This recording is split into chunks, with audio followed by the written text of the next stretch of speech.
and welcome to the Yeerky Boys. May the Kandrona shine and strengthen you. My name is Will. My name is Jonathan.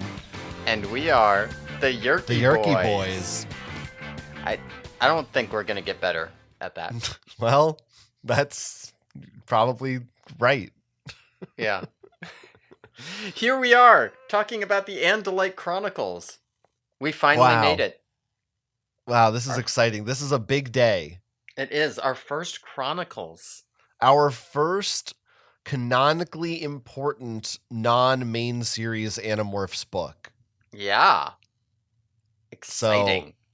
So that's pretty cool. Now, if people didn't listen to last week's episode and didn't listen or read the title of this episode, you should know we're only covering part 1 of the Andalite Chronicles on today's episode. Yes. That means that it should be a little shorter than usual, so we have plenty of time to fuck around and go on tangents. Technically, that's what it means. I don't think that's what's going to happen. I think I'm predicting a 90-minute episode today. Okay. I mean, in theory, if we had the same amount to say about every word in the book, it would be about 90 minutes. Yeah. So I'm saying 90 plus minutes. I mean, I'll get behind 90 or more. Yeah. Now, a couple of things before we get started. It's a big episode. This is a monumental episode. People don't want us to waste time. They want us to get into the Andalite Chronicles and talk about it because this is a big deal. People are champing at the bit for these chronicles. They're champing the fuck out of that bit. First, I just want to say I watched Bug's Life last night on Disney Plus. Okay. Hold on, this is relevant. Okay. I just want to say it was hard to. A Bug's Life hits a little bit different. It's a little bit hard to really root for these ants after having read Animorphs. I could see where that would be true. Because I'm like, these ants are fucking. This is ant propaganda. I don't buy this. I know now that ants are soulless monsters that wage constant war with one another. That's true. And this movie's trying to be like, oh, look how cute the ants are. They're not. They're fucking horrible. It's good. I'm glad Animorphs has ruined at least one other media property for you. Yeah, other thing I'll say about A Bug's Life is, well, A, it's not that good to begin with, but B, kind of problematic, that movie. And some, putting aside the fact that Kevin Spacey voices the villain, he actually does a pretty good job. There's there's a lot of jokes about a ladybug. Sorry, he's a bad actor. There's a lot of jokes about a ladybug, who's a guy, and just the whole joke is that people think he's a girl. Yeah, there's also very 90s. some foreign, for some reason the caterpillar is German and these little other bugs I think are supposed to be Japanese. Maybe they're kind of borderline offensive. It's okay to make fun of German people. It is confusing because I'm like, why is this bug German? Am I to understand that this caterpillar came from Germany to North America and joined the circus troupe? Anyway, this is not the Bug's Life podcast. This is the Animorphs podcast, and we actually do have a little bit of sharing to do, which I guess we can do now before we get into the book proper. I think that's appropriate. Yeah, we've been behind on our sharing because our episodes have been running for so long. So maybe we'll finally be caught up. That's why we do the sharing first, so that we're forced to do it, because if we waited till the end, we wouldn't have time. Right. This sharing, once again, comes in from our friend Holy Spiritum, who the subject line is Real Life Yeerks ? Whoa. And the inside, there is a link to an article published on May 10th of this year. Wow. From newscientist.com about a new technology, a soft robot, Okay. 2 centimeters long, with legs made from flexible silicone polymer that is designed to be inserted through a tiny hole in the skull, deploys its legs on the surface of the brain and places electrodes there, which could be used to help monitor and treat people who experience epileptic seizures or other neurological disorders. Wow. Has been successfully tested in a miniature pig already. Yeah, not sure I like that real life Yeerk. Yeah, do you think these are... What do you think? The question is, again, I'll restate it. Real life Yeerks, question mark? What's your response? I don't know. I don't know. I mean, it's a noble idea for sure. But I don't know, when you start building it like a Yeerk, Mm-hmm. You think what maybe... if we get AI gone wrong? Or this could be the Yeerks, but like this is actually the Yeerks. It's a scheme. Ah, yeah. Like there isn't actually a robot. It's just a Yeerk, and they're just telling people it's a new cure for seizures or whatever. This is actually pretty tangentially related to what my dad did for a living before he retired, so maybe he's a Yeerk. Man, every word of that sentence, I really was on the edge of my seat. Yeah, tangentially related to what my dad, did, yeah. for work. Yeah, what? No, I mean, he retired this year, but he worked as a neuroscientist, and he was specifically working in with epilepsy, and basically a huge portion of his career was trying to analyze brainwaves and see if we could predict when seizures would come, like a minute before they did from any of the signal in that noise. Because if you could do something like that, you could do effectively what this is. You could have an implant that could put like an anti-seizure medication in response to an upcoming seizure or something like this. I don't remember the details. I didn't do this work myself. The point is, maybe he's a Yeerk. If this is the end goal of that tech, it's like Marco's dad, right? Right. Yeah. How did such a smart person have such a dumb kid? I know, right? What the fuck was going on there? What's up with... What the fuck, eugenics? Yeah, I'm assuming you're talking about my brother, not me, though, because I'm very intelligent. Oh, well... Okay. If that's what you want to assume, I won't correct you. Yeah, of course. Anyway, thanks for that sharing. If anyone else wants to share anything with us, then you can email it to us at theyeerkyboys@gmail.com. All well and good shared. This is good. All well and good shared. And with that, I have no other business. Yeah, I think we are probably ready to start diving into this. And think about this. Yeah. As long as this episode may or may not be, in the following two parts, the subsequent two parts, there won't be any more cover discussions because there's only one cover. That's true. Although I do have a question about that. Because on Seropedia, there are 3 covers. Yes. So let's talk about the covers. On Seropedia, there are 3 covers. It says that there are 3 books, and those, I guess, became the parts. I have never heard of this being released as 3 separate books before. This is the same thing that happened with Megamorphs. Yeah, I don't know what that's about. However, all 3 of those covers are on my copy. My copy has a fold-out cover. So the cover that they said for book 1 is the front cover here. And then if you open the inside, you get both of the other 2 covers. But then you can flip out the actual cover. And that's where you get your, what do you call it? Your little blurb from inside the book. Wow. So maybe we should save the other 2 for the next episodes. Maybe we should. 1 and 2 are basically the same. Oh, and it says, now you'll know the rest of the story in here. Oh, yeah. On the front, it says, before the Animorphs, there was Elfangor. And I gotta say, there are only 3 dots on this cover. Yeah. Oh, there's 4 on the now you'll know the rest of the story, though. Okay, well, they got it there, but on the front... somebody made an error and only put 3. Yeah, mistake. We should also, just to ground people a little bit here, this book came out in November 97. Mm-hmm. And this is the biggest the reason we're splitting it up into 3 parts is because each part is almost the length of a full book, a regular series book. Yes. So Yeah, this no, is a big boy. the books are averaging about 150 pages right now. They are going to get shorter. This book is 326 pages long. Yeah. So you do the math on that one. Yeah. Um, About 2/3 well, you did the math on that one. per section.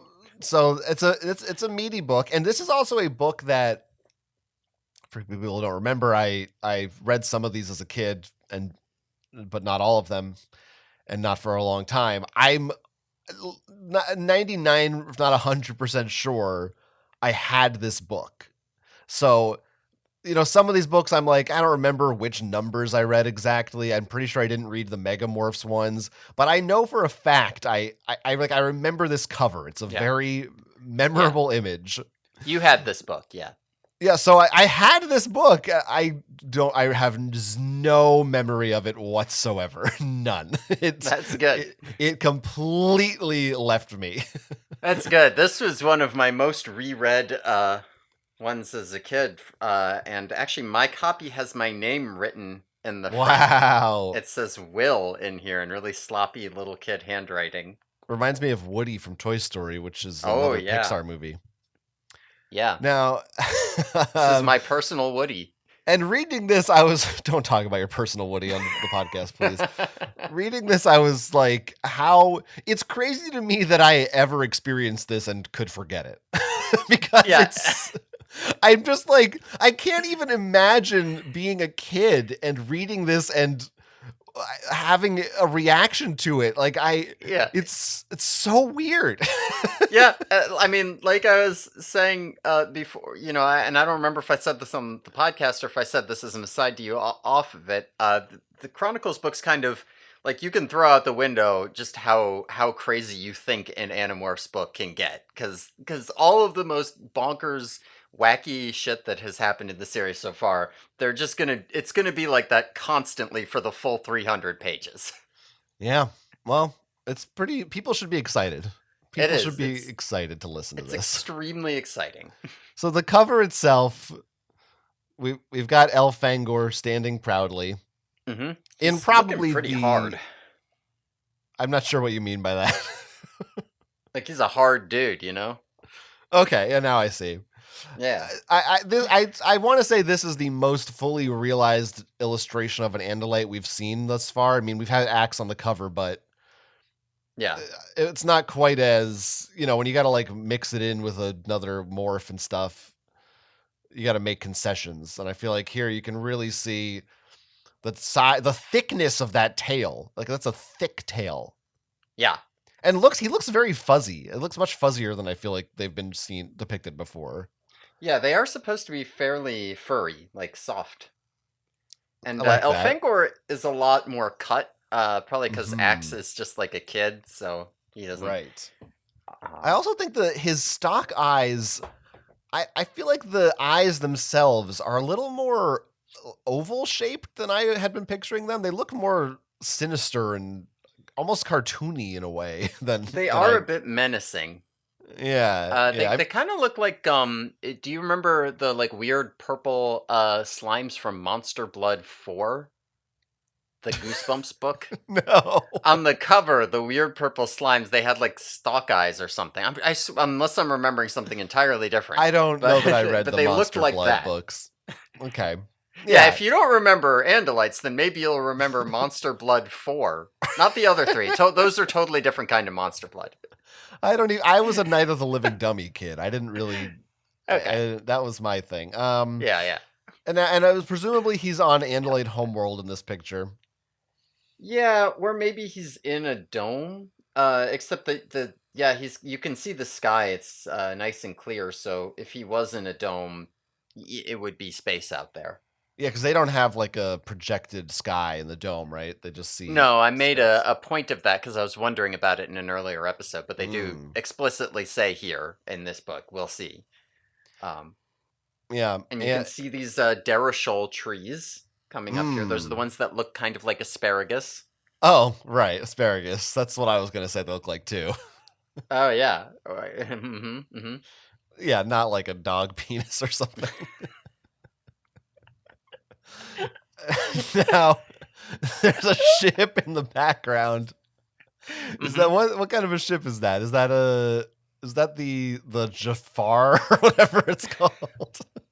I think it could be the Jahar, which we will learn about the Jahar Jafar. today. Uh, yeah, that's what Tobias sounds like. Remember? Right. But it could just be a standard Andalite fighter. Because Mm. they've got that sort of general ship look, but then they've got their shredder beam on the mounted on the top, and it kind of curves up. They say it's reminiscent of a tail. So you can sort of see that in the design here. Yeah, I suppose so. The front looks a little bit Starship Enterprise-y, the way it's like a disc kind of shape up there. Is it a The disc or is it just like a more like a Actually, whale beak? I'm not you may sure. be right. Yeah, I'm not sure. The perspective is hard to tell. Also, I'm noticing like his tail. I don't know if I just never noticed this before. Like the tail, it's not like it turns into a stinger at the end. Like I feel like a scorpion tail, unless I'm Yeah, wrong, it like yeah, becomes the stinger. yeah. This looks like it's a regular tail, and then like 3 or 4 inches down from the tip, they just stuck a point on the end. Yeah, and I think that is the standard. I don't remember if that's what Axe looked like on his cover, but It might have the just not been standard the is to have angle it. that I noticed. Yeah. Yeah, it's interesting. I also their ears are very pointy too. There's just I'm really admiring the all of their Hmm. physical features, and I want to fuck They're, him too. they're pretty attractive. I'm not gonna lie. Look at Uh, him, he's fucking jacked. it is interesting. I don't think they ever described them as having pointy ears, and so I'm wondering if that's Yeah, just kind of like a fantasy character trope or something. I don't know It's that like, I've been even picturing them with ears. I feel like they never hmm, mention the ears, but yeah, there they are. yeah, yeah, there they are. There he is. All right, and no inside cover. There's the three-fold, but no like fold in underneath or whatever, like usual. Oh yeah, yeah, yeah. No, no like hole in the cover. There, I mean, there's an inside cover, but it's the third cover. Right, right.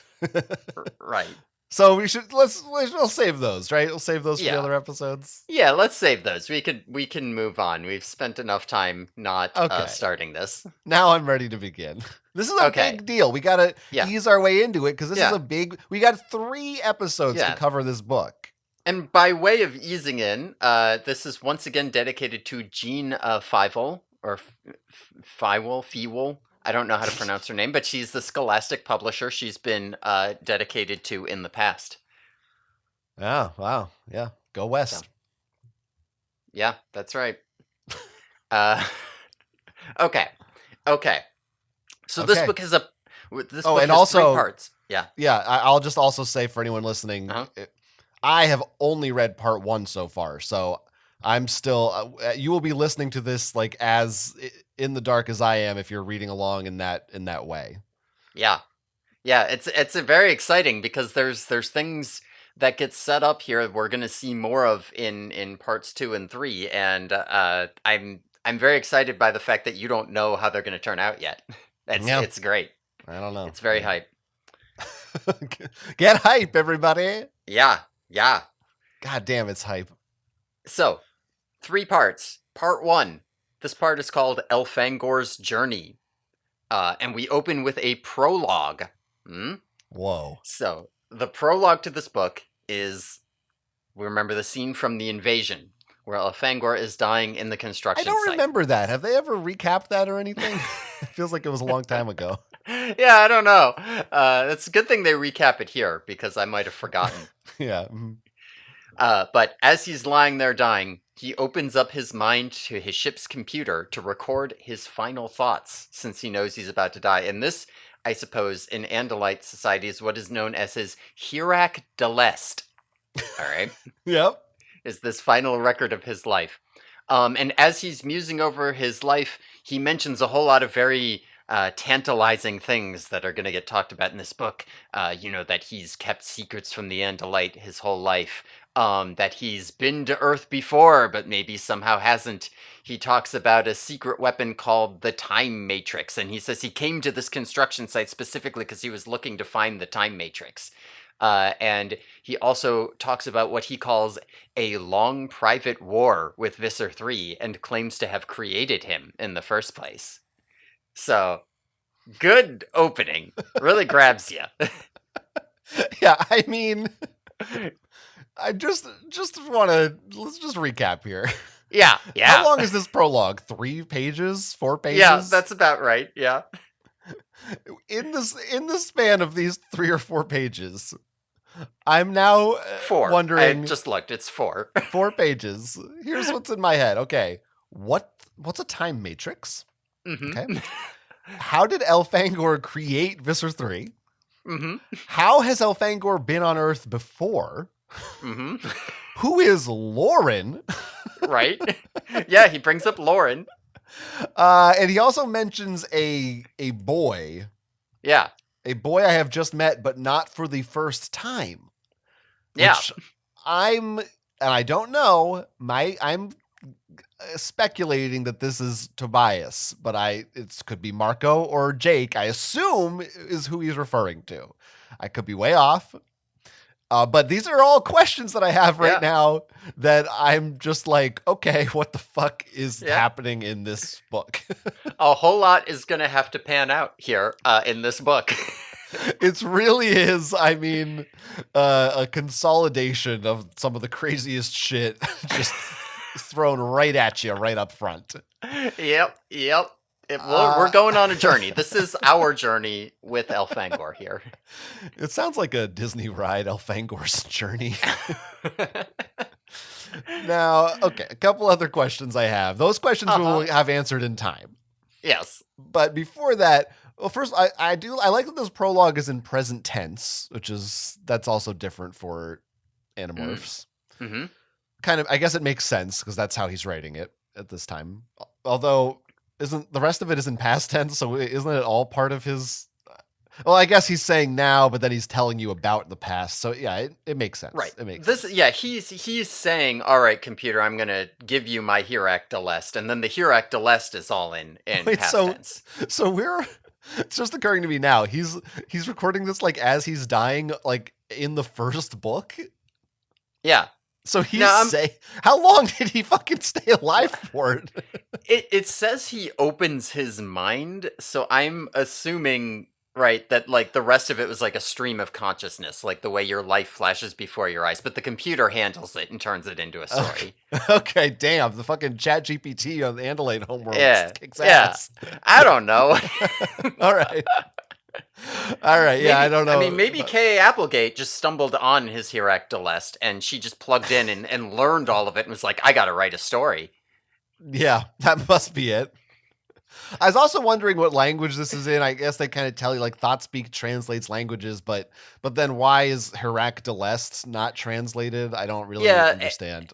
You know, and it kind of makes sense that if they don't have a word between cultures, then I can't understand what their word means. But then that does raise the question of, well, then I guess they must have words for stuff, right? That, like, yeah. Where does that come from? They can't, like, they're not making sounds with their mouths. Right. I don't know. Yeah, there's a lot of weird things like that just kind of don't make sense, but it's fine. Yeah. Just allow them to have their funny Andalite words. I'll allow it. Let's see. He also mentions the time ship, which we don't know what that is, presumably related to the time matrix. I don't even remember exactly what you're referring to. Right? Here. He says, I am too weak to locate the time ship now. As opposed to the time matrix? That's what it said, unless my copy has an error in it. I just have 2 different references to a time thing. Does yours say that? I don't know. I'm not sure where it would say that. I mean, it's like page 2 or 3.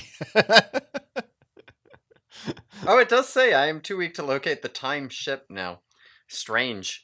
I'm not sure what that's referring to outside of the time matrix, but maybe I'm remembering. Maybe there's some specific thing. It's something related to the time matrix. Makes sense. Yeah. Yeah, either it is just that, and he's using different terminology, or there's some specific thing that's specific to this book that doesn't really matter.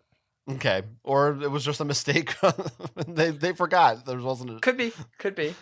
And yeah, I also just, I mean, this has kind of been said before, but I do like that.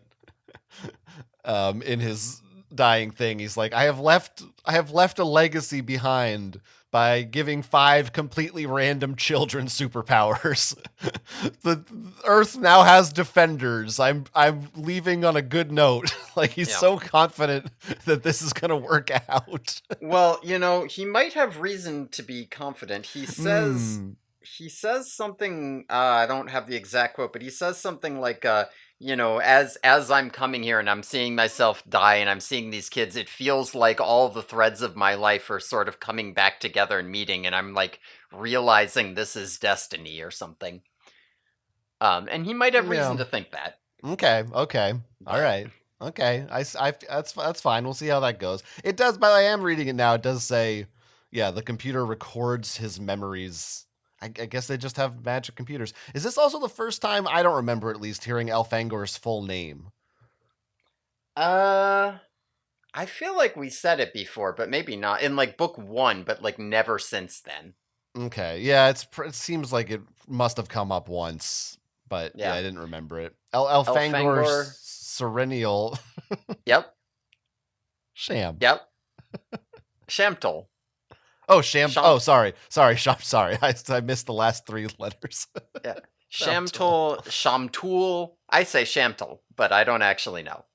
Yeah. Okay. So that's 4 pages we just covered.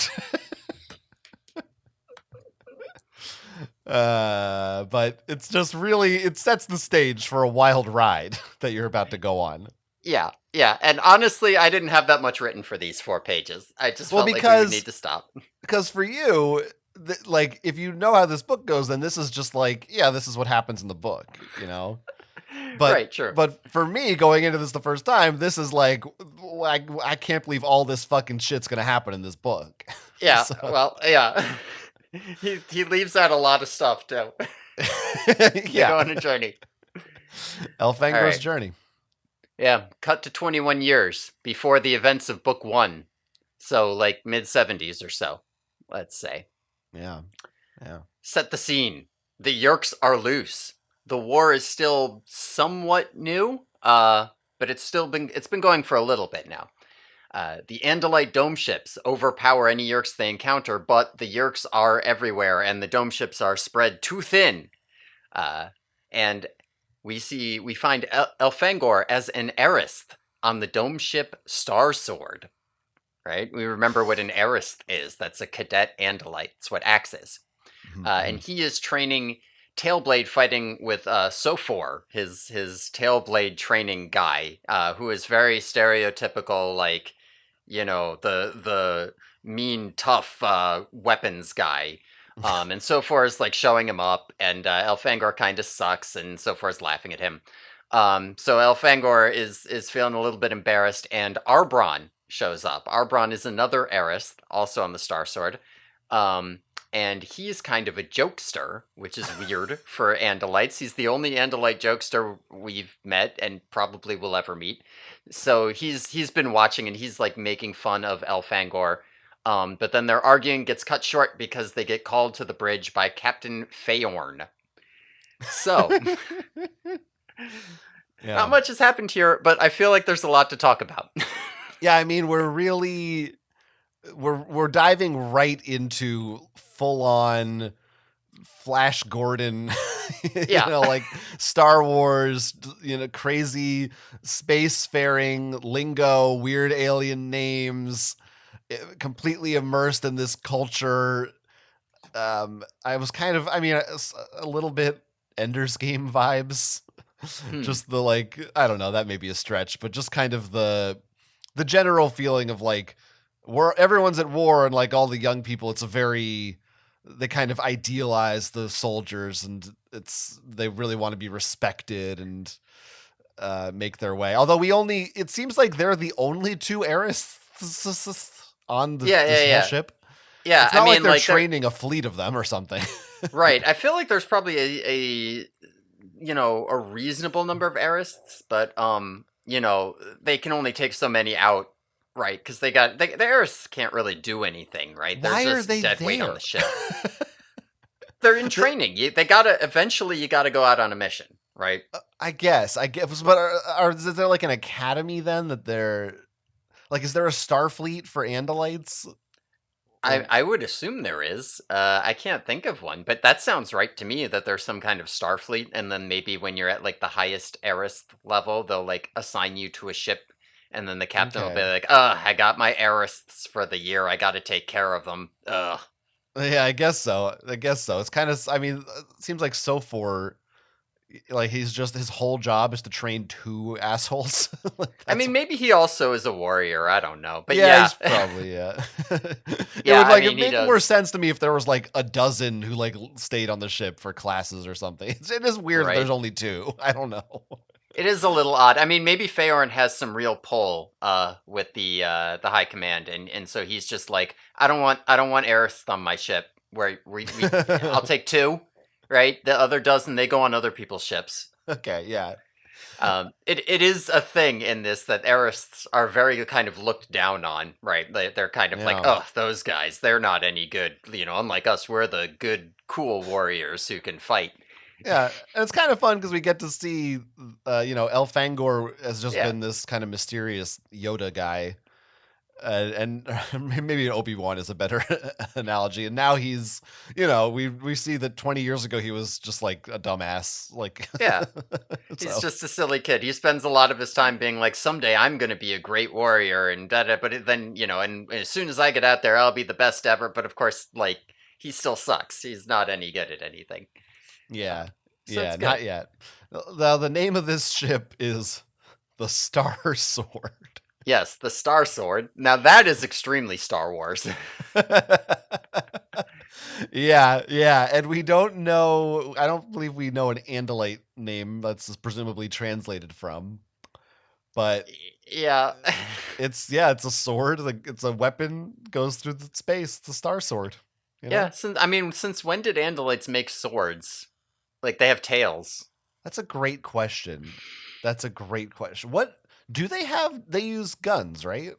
Laser Yeah. beams and stuff. Yeah, they have shredders. Shredders, right, right, right. They're like Uh, Dracon beams, but they're Andalites always make a point of being like they're more civilized. Dracon beams are more like cruel and vulgar or something. I don't know. yeah. I don't know if there's actually a difference. Probably not. Probably not.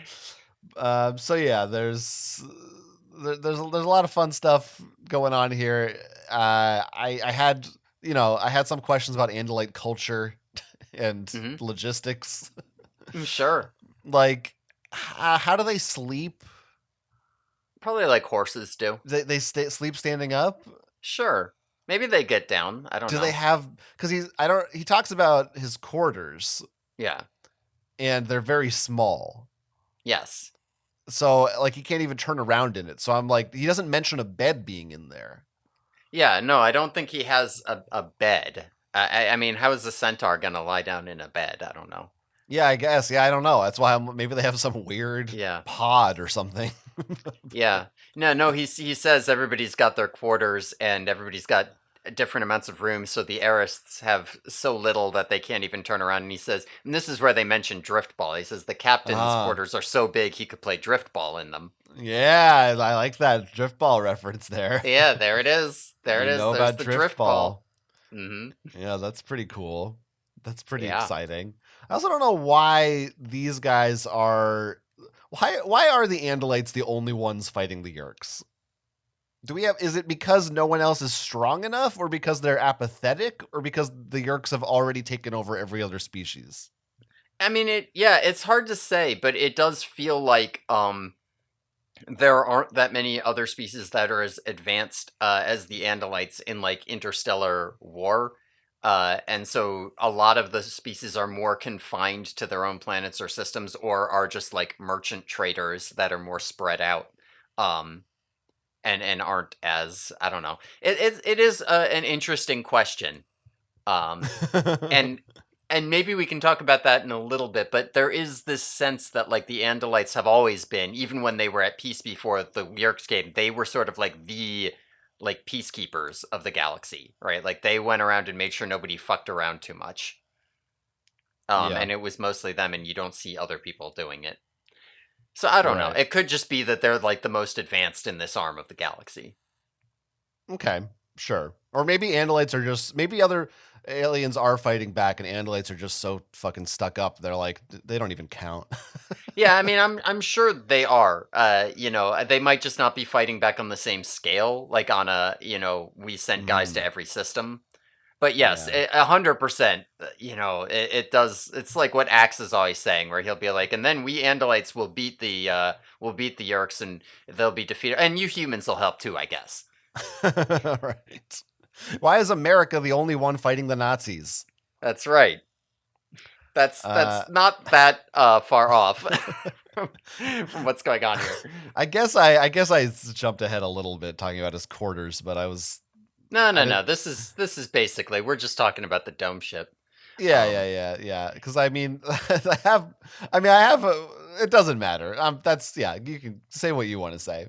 oh, I was just gonna say because we're as long as we're talking about Andalite stuff, where they also bring up the electorate, and Hmm. how the electorate has decided that families can have more children now because they're at war. Yeah. Elfangor is already unhappy about having one sibling, because now he has to do a wish flower ritual for his little brother because his mother is pregnant, and so he has to do the wish flower ritual to welcome the newborn. In addition to his morning and evening rituals, Andalite's got a lot of rituals. Yeah, it's rough.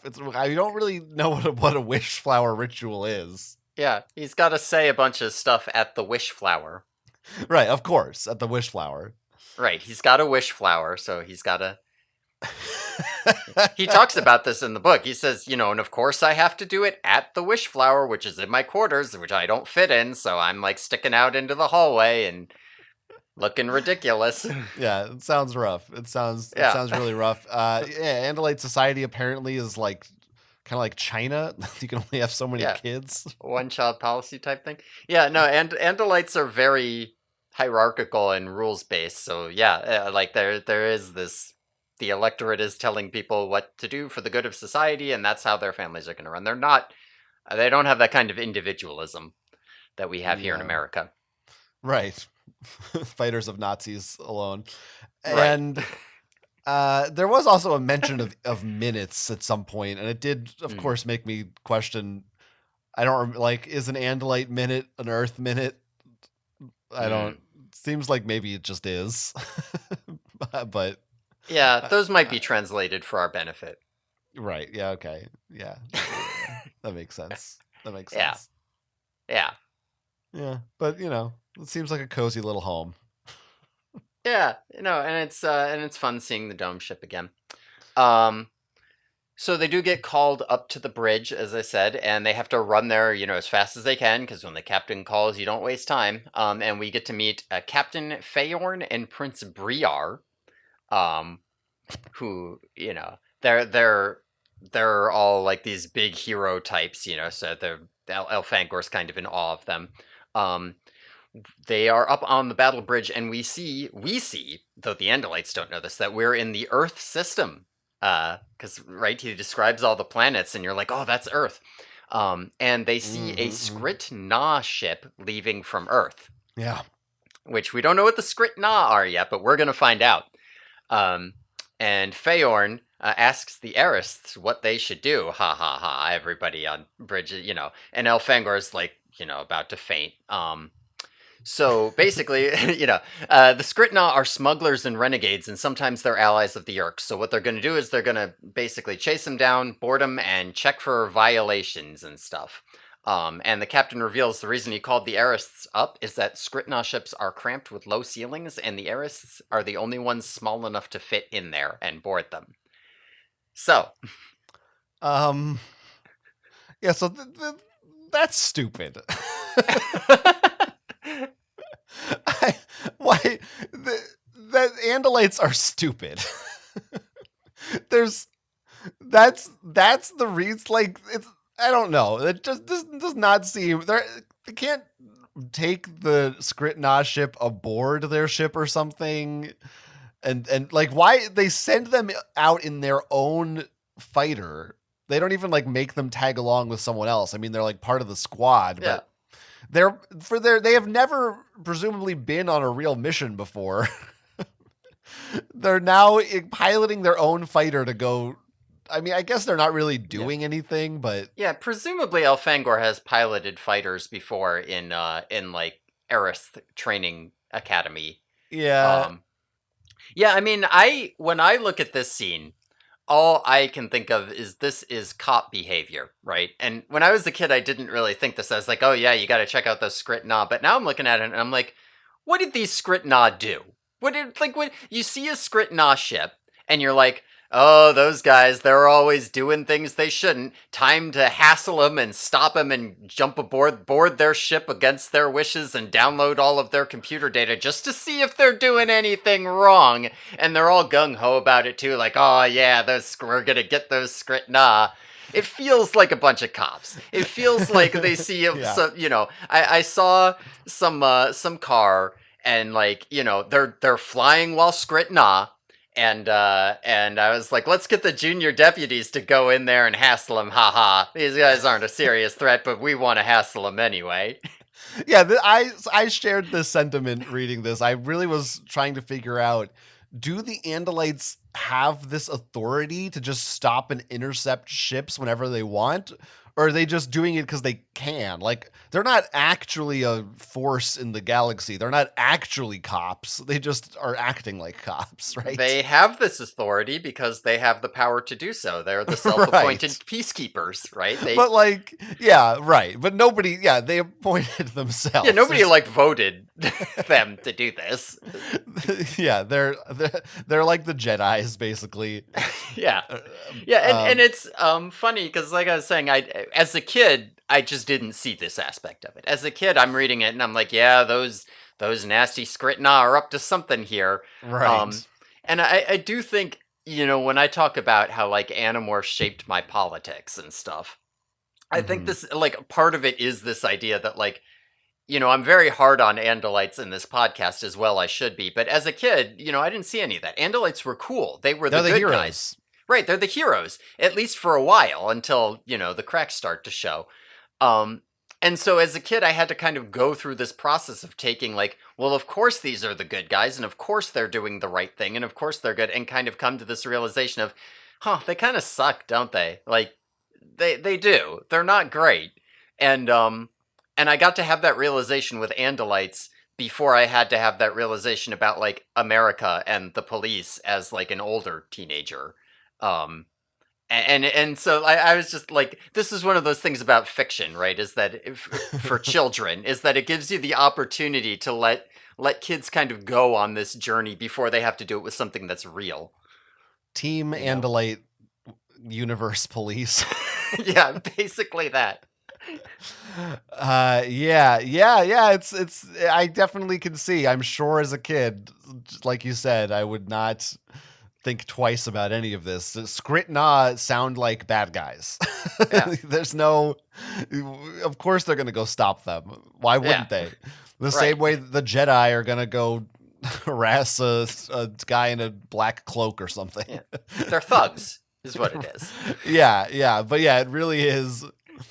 It really is a little bit objectionable here. It's extremely objectionable. Yeah. Some things I liked from this bit. I like when Prince Nesgord yells, "Where in a dark sun are those two Aerists?" Yeah. I like when they refer to Earth as being a level 6 civilization. Oh, yes, we're level 6. Mm-hmm. Yeah. Yes. I don't know what that means, but that's...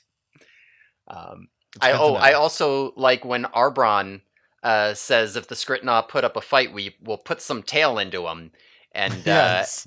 And Captain Feorn says, "Oh, that other one there, he thinks he's you, Briar," and everybody laughs.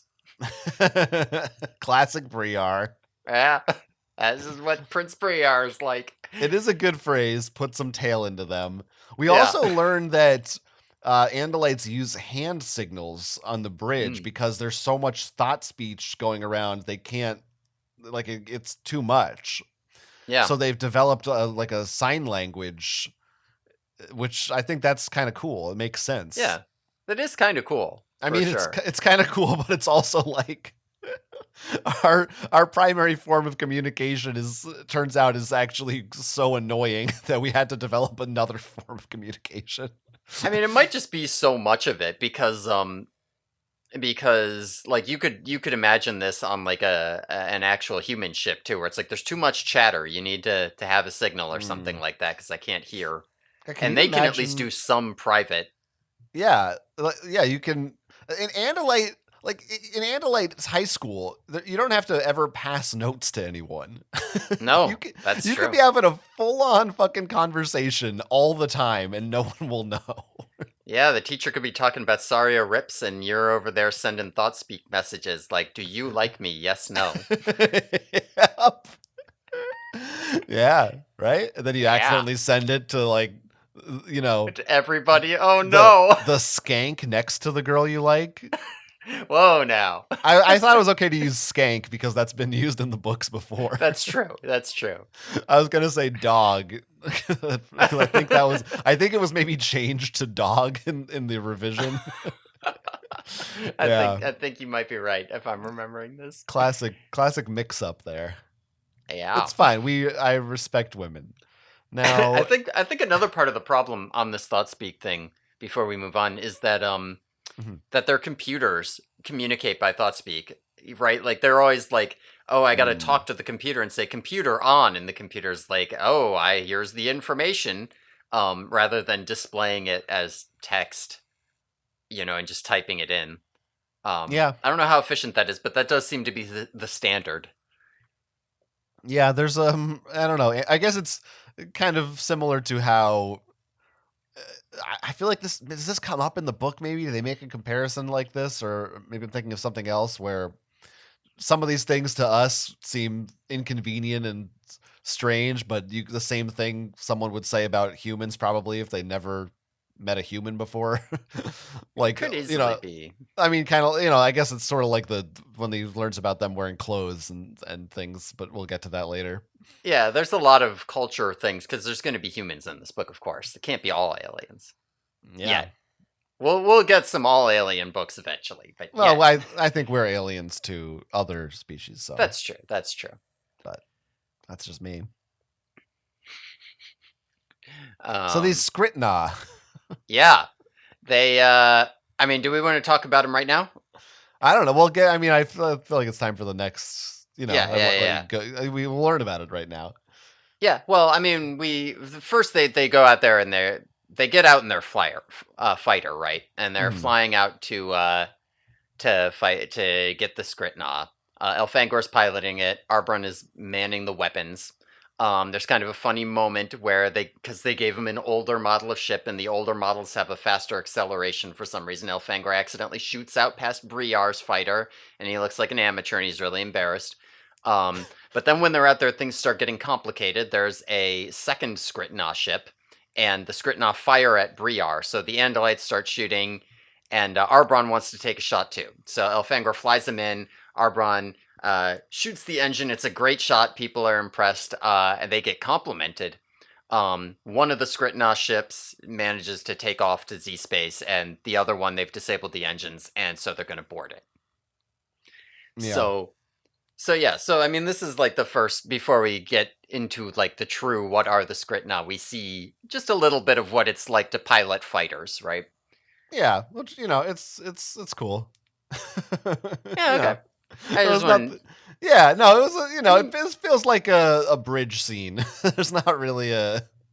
okay, okay. I mean, I just don't want to like shoot past, the fact that they're in an Mhm. old piece of junk Model 14 and not a brand new Model 22.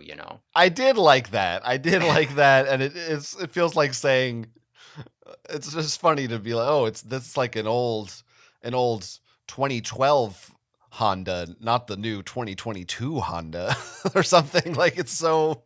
Yeah, I wonder if those are actually the years that they were produced. If they might be.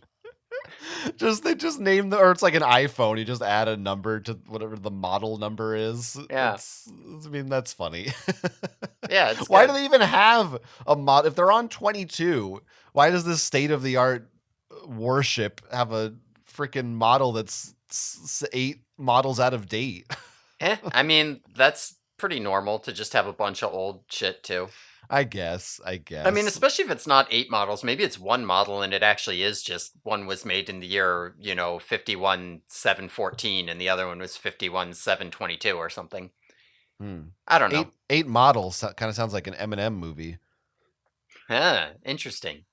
Which Not that also interesting. makes me think about how there's one part here where it says that Prince Briar rapped his orders. Mm. So I was wondering if he's really was rapping them. Yeah. You know, It's kind of like how Eminem was a white rapper. He's a blue rapper. yeah. Kind of like that.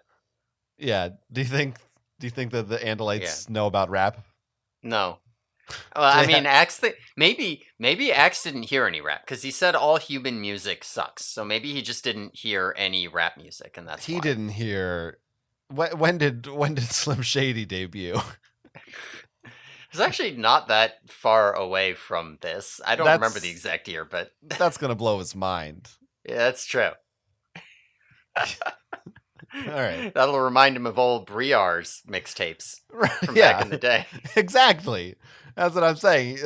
He's gonna be like, oh, these humans, they're good at rapping. That's Right. what I'm expecting to happen. Right. Okay, let's talk about the Skrit Na. Let's Yes. stop talking about the rap. All right. Yep. So the Skrit Na. The Skrit Na are one race. They have two forms, the Skrit and the Na. The Skrit are basically like giant bugs, about the size of an Andalite. They have 14 legs and 6 sets of antennae. And they actually aren't intelligent in any way. Like, they're probably as intelligent as a dog. You can make them do simple tasks, but they don't. Whatever. At some random point, the Skrit will make a cocoon, and about a year later, a Na will pop out. Na look like your classic gray aliens, except with longer arms, so they sometimes walk on all fours like a gorilla. The Skrit Na are weird merchants and traders, and they don't care about anything other than like collecting weird shit. Now, yeah, go on. I have even more. They have 50s sci-fi flashy lights on the edge of their ships because they think it looks good. Their ships look like classic flying saucers. They like to kidnap species and perform medical experiments on them or put them in zoos for I don't know exact. Nobody really understands why.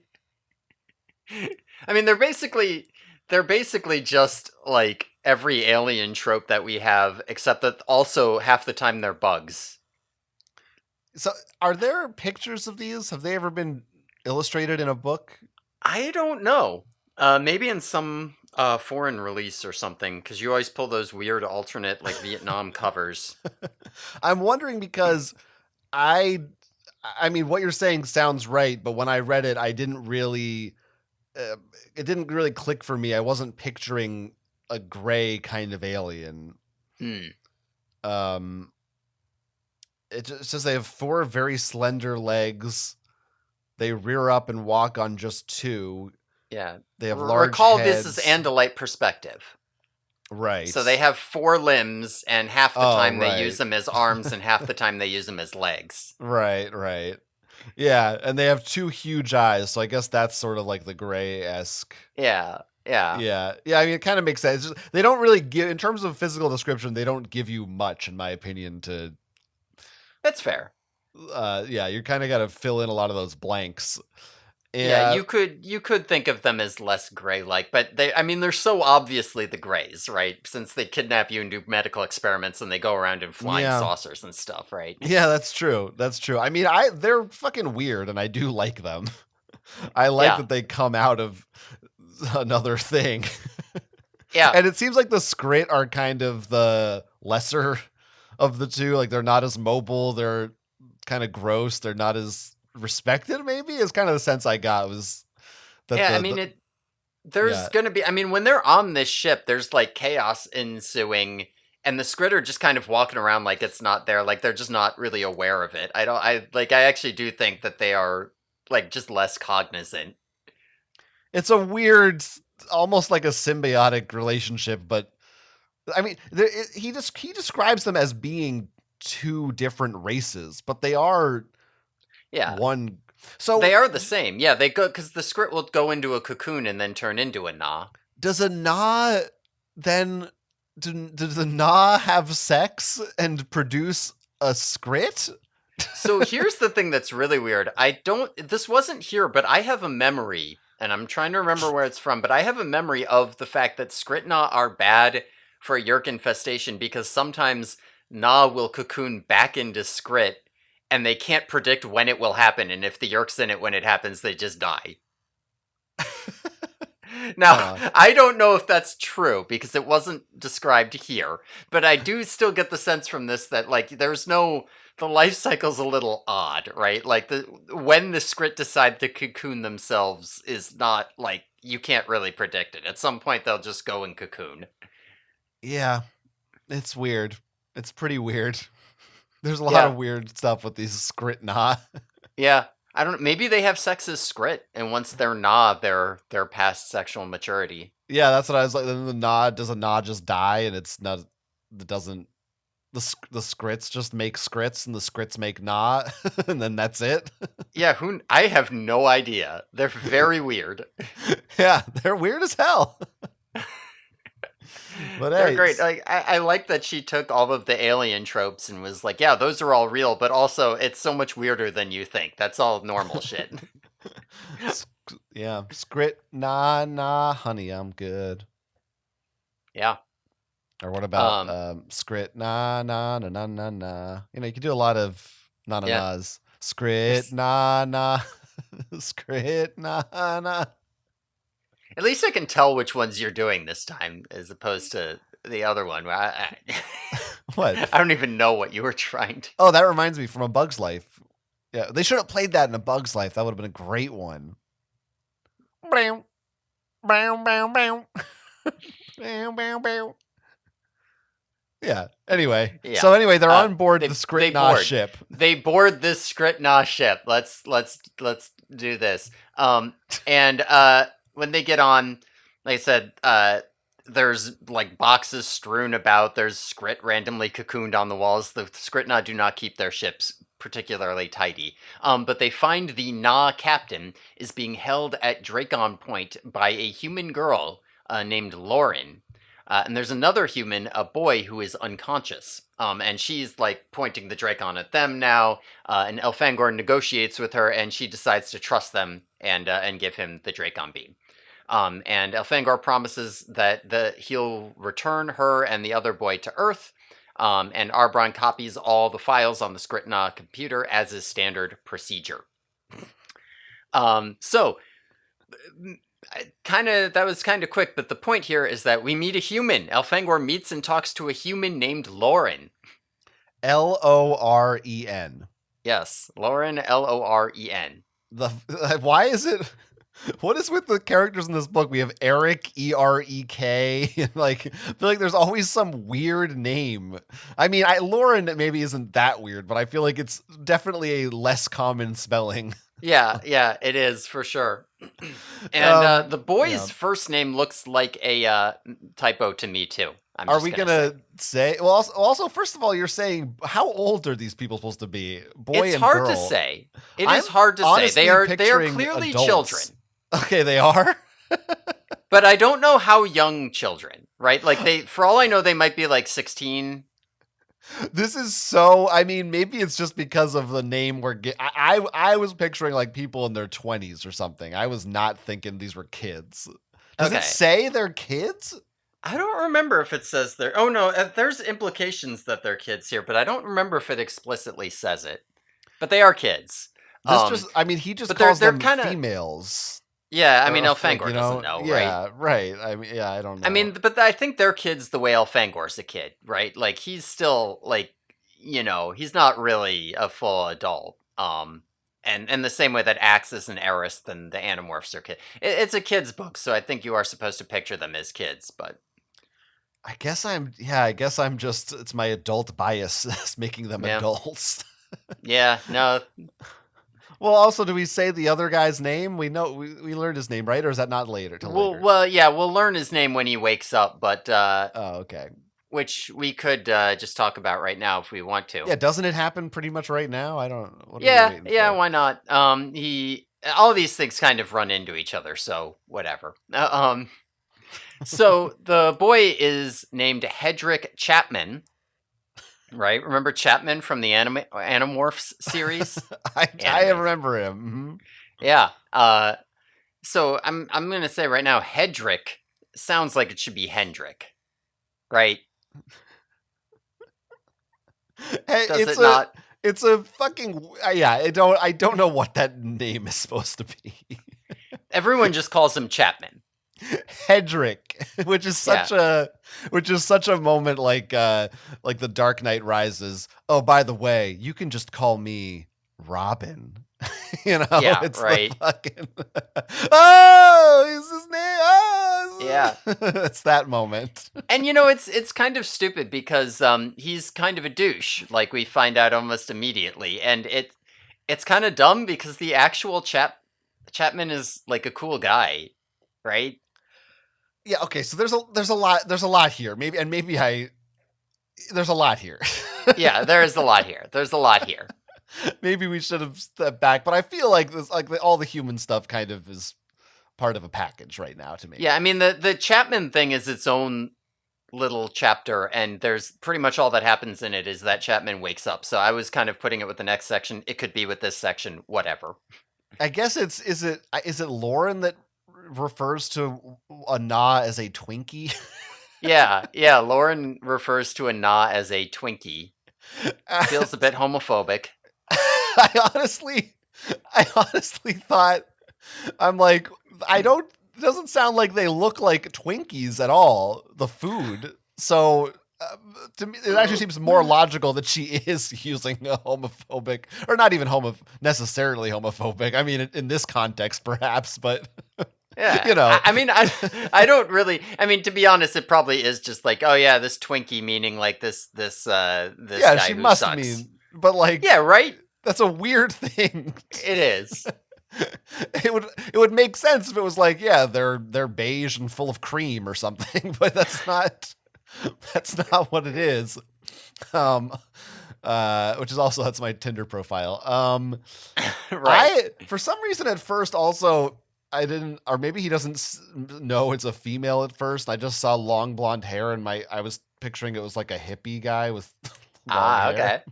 I mean, that is the kind of guy who's getting kidnapped by Skrit Na. Yeah, but it's not. Now I already have like two theories about this woman. I don't know if I even should say them yet. But I mean, you can say them. I will not confirm or deny anything you say if they're theories. Okay, I have two theories. Okay. The first, what was this one? I wrote this note, but I don't know that I agree with the note that I wrote. Okay. But I wrote down, is this Marco's mom? ? Okay, so that was at one point a theory. Okay. I mean, I'll just say right now, we know Marco's mom's name, and it's not Lauren. Okay, I couldn't remember, so that's good. That clears that up. Yeah, it's Ava, I think. Okay, right. I mean, other she's theory... Hispanic and doesn't have blonde hair. Okay, great. I'm just trying to go like, if this is an important human, who are the humans we know that like, have maybe some kind of connection to Yeerks or something? You know what I mean? Yeah. Like I'm working through the possibilities here. Right. The other one, I don't even want to say it because it's so out there, but I'm like, it could be true. Mm-hmm. But if it's not, then maybe I just sound like a fucking nutcase. Now I need to hear it. I guess I'm wondering. I mean, look, in this scene, it's already apparent Yeah. that Elfangor wants to fuck this human. In my Yes. opinion, Yeah. it's apparent. Yeah. No, it's pretty. He keeps talking about her luxurious blonde hair and shit. Yeah, and they do amp that up. The two of them are getting goo eyed about each other And throughout maybe this that's book. part of why I was picturing them as adults, because I was just thinking this is like a But woman. yeah, and remember that Elfangor's also a kid, though. So, Yeah, I like, if she guess was an adult, it would be problematic in a different way. Yeah, I guess I was not really, thinking about Andalite Right. development phases and stuff. I wasn't Right. sure. Imagine he's like Axe, right? Axe is just a Right. kid. Okay, yeah, so that makes sense. Yeah. Yeah. I guess my theory is that maybe he fucks this woman and maybe their kid is like Tobias or something. That's my theory. So I've said it. It's a good theory. We don't need to respond. Or something or maybe they don't fuck, and maybe this just is Tobias's mom. But I feel like this person is connected somehow. And as we all know, Tobias has famously blonde hair. Right, that's true. And that is the defining character trait of Lauren. Right. Bluish blonde hair, even. Remember how it's all dirty blonde? It's all right. This doesn't really make any sense, but this is what's in my head right now, okay? And I don't fucking know. Like, the way this series is, this could be insane or right on the money. I don't know. So now I've put that out there. We'll put that. That'll be our other pin up Post-it note. A post-it note on the board. Yeah. Okay. Yeah. Great. We'll just Now let's try to move on from that. Okay. Let's move on from that. Let's talk about some of the good descriptions in this chapter. I like Elfangor's first description of a human when he doesn't know what clothes are. He describes he describes Lauren as having brightly colored skin that seems to hang loosely in some areas. Its upper body is covered in loose, almost billowy white skin with tiny pastel patterns. Its two legs are covered in a rough textured blue skin that stops suddenly at its hooves. The hooves were white and adorned with what looked like thick threads or cables laced together. Yeah, I really like that description of clothing. It's quite good. Yeah, it's fun. Yeah. Oh, and actually, before we move on from the Skrit Na, Please. the Skrit Na, when they stumble upon him being held at Dracon Point, he says, "Be careful, Andalite friend. They are savage, violent beings, crazy. Wild. Oh, yes. This female is a vicious beast. Better to kill her, or even better, let us cage her again. Yes, that would be best. As soon as you mistakenly fired on us, she sprang up and grabbed my weapon. Wild and dangerous. Oh, yes." That'll just give you a taste of how they talk. Very Ferengi, like. Yeah. So these are no good nicks. I think that they're although fine. Also everything they said just now is true. I can't argue with any of that. Yeah, he's right. It would be better to let them cage her again. 100%. That would be best. 100%. Yes, I also, they of course talk about how they're walking on two legs and how at one point Arbron talks about how it's really funny to imagine humans falling over all over the place. Yeah, Arbron loves to think about how stupid humans are. He's right. Yeah, and this is basically the whole next section, right? Is that they bring the humans back to the dome ship.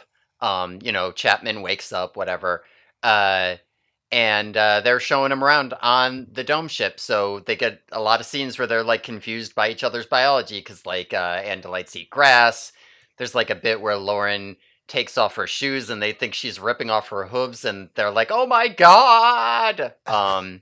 They are like surprised that a human can lift themselves up by just their arms. It's good. Yeah, it's funny. She's horrified that she's ripping her hoof off. Yeah, I like that. Also feels like there's definitely some I don't know, someone wrote some erotic fan fiction that's like, I don't know, she starts explaining like, no, this isn't our skin. Let me teach you, Elfangor, about the ways of the human body. Oh, Maybe 100% that exists. Yeah, 100%. Probably some weirdo who's like specifically focusing in on the fact that she's taken off her shoes. yeah, that's right. Right? Yeah, I'm a bit too Yeah. normal, so that didn't occur to me, but I can see it now. Makes sense, yeah. I mean, we Um, get a lot of scenes where they're like there's a scene where Lauren twirls and Elfangor's like, wow, her hair looks so pretty when she's twirling. A two-legged creature can twirl better than a four-legged one. yeah, oh yeah, he's Yeah. going, mm-hmm. Hmm. He's doing a lot of that. Oh yeah, yeah. That from book 12. Right, from book 12. Yeah, he's really into it. We kind of glossed over the fact, this goes back to what we were saying before, but it's just standard procedure to hijack and download your enemy's computer files. Like, Yeah, again, yeah, just so invasive. yeah. They're just pulling them over, checking their IDs, searching their car. That's like if a cop pulled you over and just Yeah. downloaded your phone data. Yeah, no, it legitimately is. If a cop pulled you over and they're like, we're going to pull everything out of your trunk and back seat and look it over and then put it back, and also we're downloading all your phone data. We're going to read all your email. Like, Andalites are Yeah. actually worse than cops. Yeah, they suck. They're so bad. God. They're everything cops wish they could be. That's right. Okay, now can we talk about Hedrick Chapman now? Yeah, let's talk about Hedrick Chapman. Yeah, so I don't know. I wasn't 100% sure, but I guess you can confirm or deny if you feel that it's just information that should be known at this point. This is young Chapman, or I wasn't sure if maybe it's like Chapman's dad or something.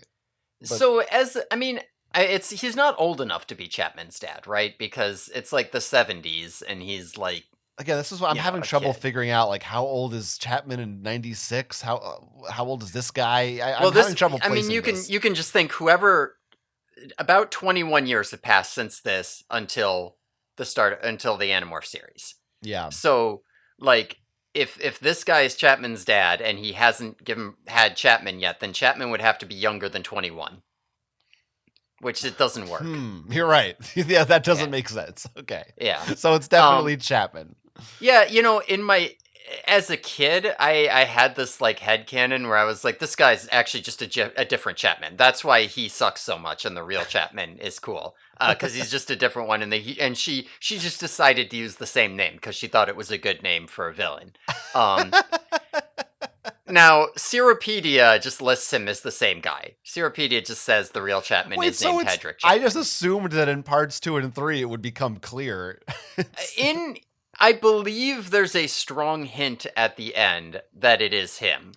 But I don't know if it's ever explicitly confirmed. Maybe it is, and as a kid I just didn't see it as explicit because I was dumb. I guess I've been assuming like, oh, he's going to get a Yeerk in him, but now I remember that no, he doesn't get a Yeerk until much later. So yeah, why is he such a dick? It doesn't. It feels like that's just like she forgot that Chapman has a Yeerk. Then she just was like, oh yeah, he's the bad guy, so he's a dick all the time. yeah. No, like it really does. I have a villain. I want to put his villain origin story, and since he was a villain, he'll be bad. But like he's not. He's really that was being the whole like point. He's like Mr. Smith in Lost in Space, or like he's like the guy from Matrix Reloaded when he's Agent Smith in another body. Yeah. Just like being a dick all the time. Like he's that got is these exactly... vibes of like, yeah, I'm hanging out in this ship, but I'm gonna fuck with you. Just wait, it's gonna happen. Yeah. It's dumb.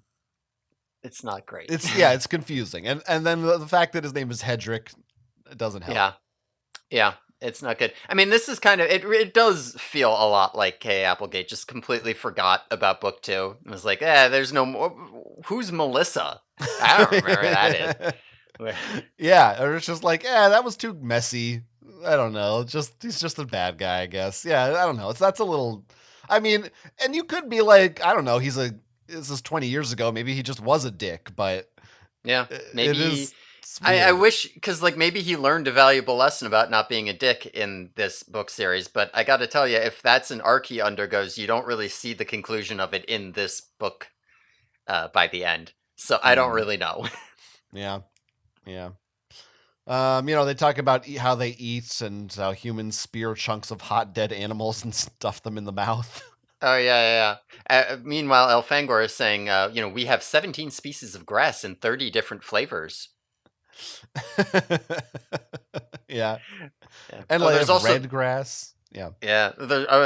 There's also the bit where they say they eat with their mouths, and Arbron goes, "Wait, so humans are just walking around all the time pressing their mouths to the ground to eat?" Now you got to admit that's funny. Arbron's a little bit of the Andalite Marco. He is the God, only. He must. They probably think he's mentally ill. I miss Marco so much. I know, right? We're not going to have a Marco section at the end of this. Oh God. They do. He does say that the entire human race is crippled. Yes, he does say that. So, Yeah, so I'd say that. yeah. And I guess before we move on, I do want to say another. We got to make sure we hit all of our alien words. Um, Yeah. Elfangor is describing a pink tree to Lauren, and he says it's called a tharant tree. It's in its creast phase. Do you see the way the grasses become more galassic and less escalic as they grow near? That is because, at which point he gets cut off. I want to see how Galassic. I was thinking Jelassic. Ah, it could be Jurassic. I don't know. Jurassic Jurassic. Park. Yeah. Yeah. Da-na-na, da-na-na. Okay, go on. Okay. Are we good to move on to the next part? Yeah, I'm ready. I'm ready. Let's because we're getting close to our hour and a half mark. We're getting close to 90 minutes, and we should be good because we're about halfway done. So we should make it. Yeah, we should make it. And we did say 90 minutes or more. Right. Yeah. Right. So, Arbron and Elfangor get assigned What to a escort. blunder you just made. I know, right? They get assigned to escort the humans back to Earth, and they'll be under the command of disgraced war prince Alaran Senator Koras. Nobody really knows why he's disgraced. It's all some shameful secret, right? And you might remember that name. I heard a little gasp over there. So no one's really happy about this. Everyone they want to be on the Star Sword, not doing transport errands, but they're going to be traveling on Alaran's personal ship, the Jahar, named after his wife. Jahar! That's right. And they also reveal they will be wiping Lauren and Chapman's memories before dropping them off on Earth. So, they make their several day journey toward Earth. And Alaran and Chapman are kind of brooding the whole time. Arbron is deeply wrapped up in some mystery in the Skrit Na data logs he's going through. And Elfangor and Lauren flirt with each other. We find out during this time that Lauren's dad was in Vietnam, and he has severe PTSD. And Chapman makes fun of him, but Alaran steps in, and he's all like, "Shut up! You've never been to war. Even those who return from war may never really come home." And Elfangor is confused because he's never heard of PTSD or anything like that ever happening to Andalites before. Yeah, they don't say PTSD, do they? They Like don't. They don't. Okay. What happens is Chapman says, "Oh, Daddy went a little nutso, right? He's got whacked out or whatever." And they mentioned he says Nam too. Yeah, they say it was in Vietnam. So yeah. Viet goddamn Nams, what happened? yeah, yeah. So that's. I mean, this. It's clear at this point that is a major theme of these books. yeah, Is maybe being hit home harder here than it ever has been before, more explicitly. yeah. They're really going for it. With Alaran has a lot of speeches. Yes. So okay. So Alaran Mm-hmm. is Visser 3's Andalite Yes. host body. Mm-hmm. Who the only other time we've seen him, it was like, oh man, fucking, I feel for Alaran. He's forced. His life sucks. He's the Visser guy. Yeah. he wants to kill himself because he's so fucking upset.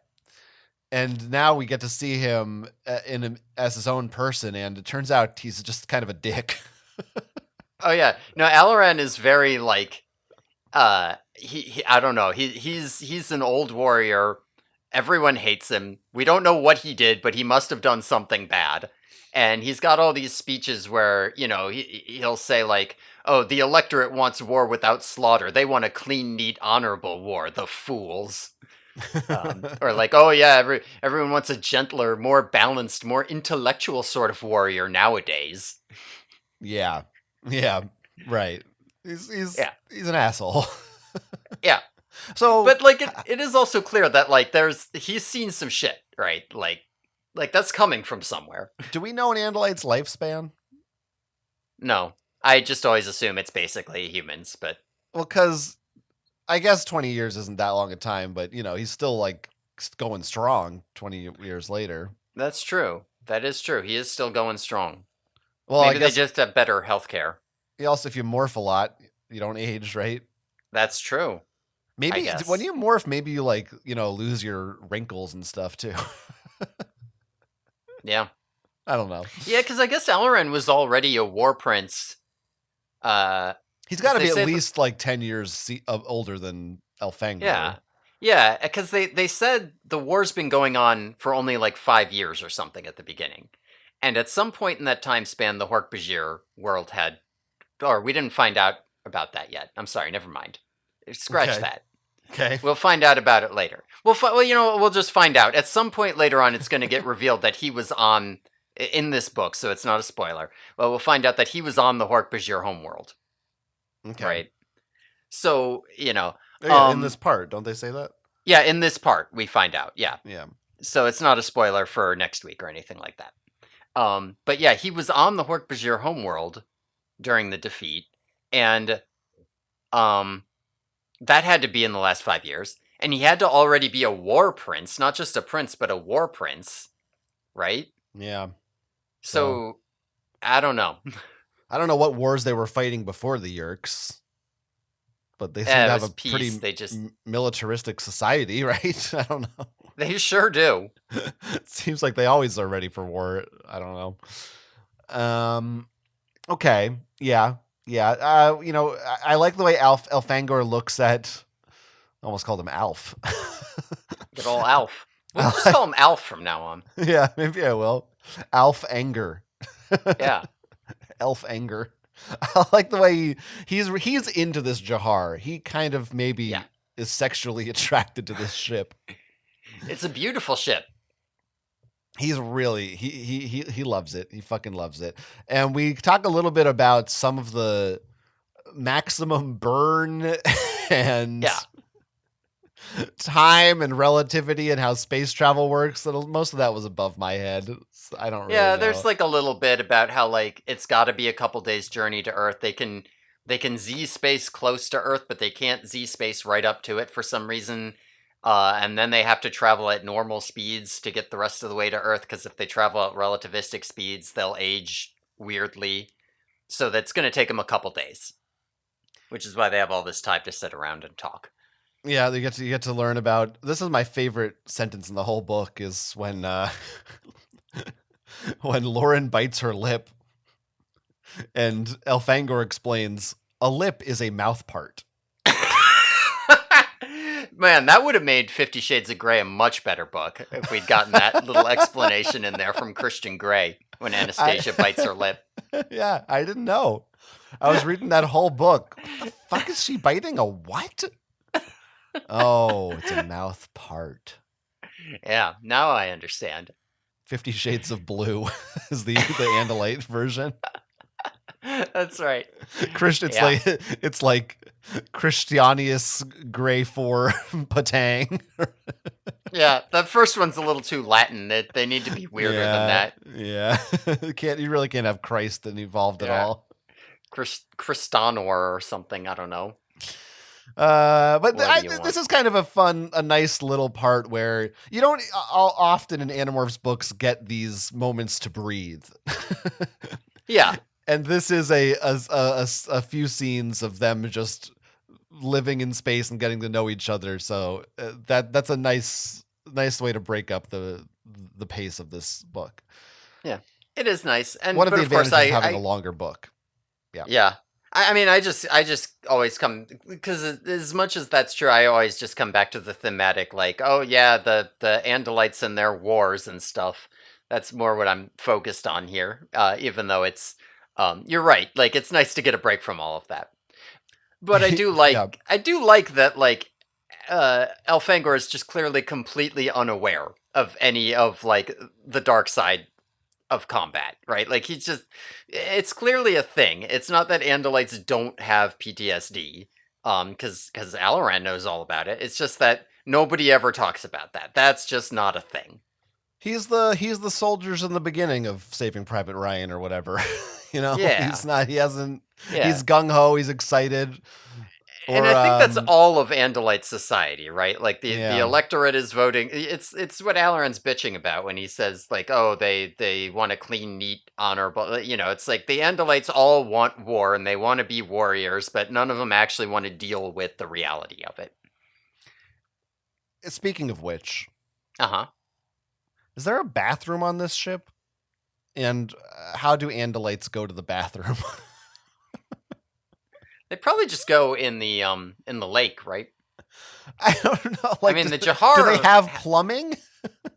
the Jahar has a little decorational waterfall that I really like, that, like, Oh, flows yeah. both up and down by trick of gravity manipulation. Yeah, And that's I cool. thought of that as decorative, but it could be a bathroom.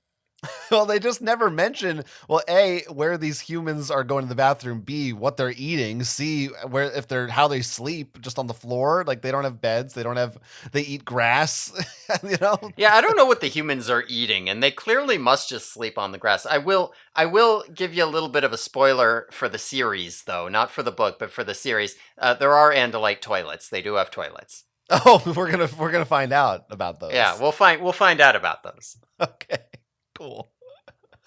Yeah, but that was my only question of this part. I guess my other question was just, again, why is Chapman such a piece of shit? Yeah, right. Yeah, it sucks. He just continues being a piece of shit. But yeah, so we can get to this. Now we can get into the actual plot, right? Because right, that's always good. If you consider this as one book for 3 parts, we're getting to the plot pretty early. That's true. Yeah, yeah. I always like when we're like an hour in and I say it's time to get to the plot. I think we could do this all as one episode. I think we could too. Yeah. Well, it'll be fine. Just have a 6-hour-long podcast. Right. What could go wrong? Arbron, as I said before, he's been going through the Skrit Na files. And he found something there. Some strange, impossible power readings, but they seem to be real, not some sort of strange glitch. And they get a visual image of this thing, which is this perfectly smooth white sphere. There's only one thing that this could be with these crazy, impossible, like physically impossible power readings, which is a mythical ancient device called the Time Matrix. And so, Alaran and Elfangor are like, what? But that can't be possible. I always thought that was a myth. But it looks like it's real, and the Skrit Na found it, and it would allow its users to travel through time. So they figure it must be on the second Skrit Na ship, the one that escaped. And so they have to track down that ship and get the Time Matrix before it falls into the wrong hands. Because, like, what if the Skrit Na sell it to the Yeerks, not knowing what it is? That would be game over. So they see that in the ship's logs, they see that second Skrit Na ship has headed toward the Taxon homeworld. So off they go toward the Taxon homeworld. They're not going to be able to drop off the humans on Earth. They don't have time for that bullshit. Right. It's not important. Right. Yeah. Not relative to the Time Matrix. Now, the Time Matrix, so essentially it's a time machine. Yes. Essentially, it allows you to go anywhere in time. We don't really know the how you set coordinates on it or anything, but that's what it sounds like. Yeah, it sure does. It lets you just go around. The most dangerous weapon of all time, or as J.K. Rowling would refer to it, a thing that helps you do your homework. Right. Also sounds like, it's a MacGuffin. It's a MacGuffin. It feels like it would make a good, thing you're trying to get in a video game or a board game or something. Hmm. It's the thing you're fighting over. It's the golden snitch, to use Right. another. Yeah. To go back to that woman. It's the thing. Like, I'm sorry, I'm such a fucking Potterhead. Okay, I can't help Apparently it. you are. It's always on the brain for me. Now, Uh, it's a little bit. I don't know, maybe a little bit underwhelming after being like, man, what's the time matrix? yeah. That's what the only thing you would probably guess from the name, right? Yeah. I mean, it's a little more wacky than just a time machine. We'll find out, but it's Mm. basically what people are concerned about is that it's a time machine. Yeah, but still, it makes sense, and I'm never gonna complain about.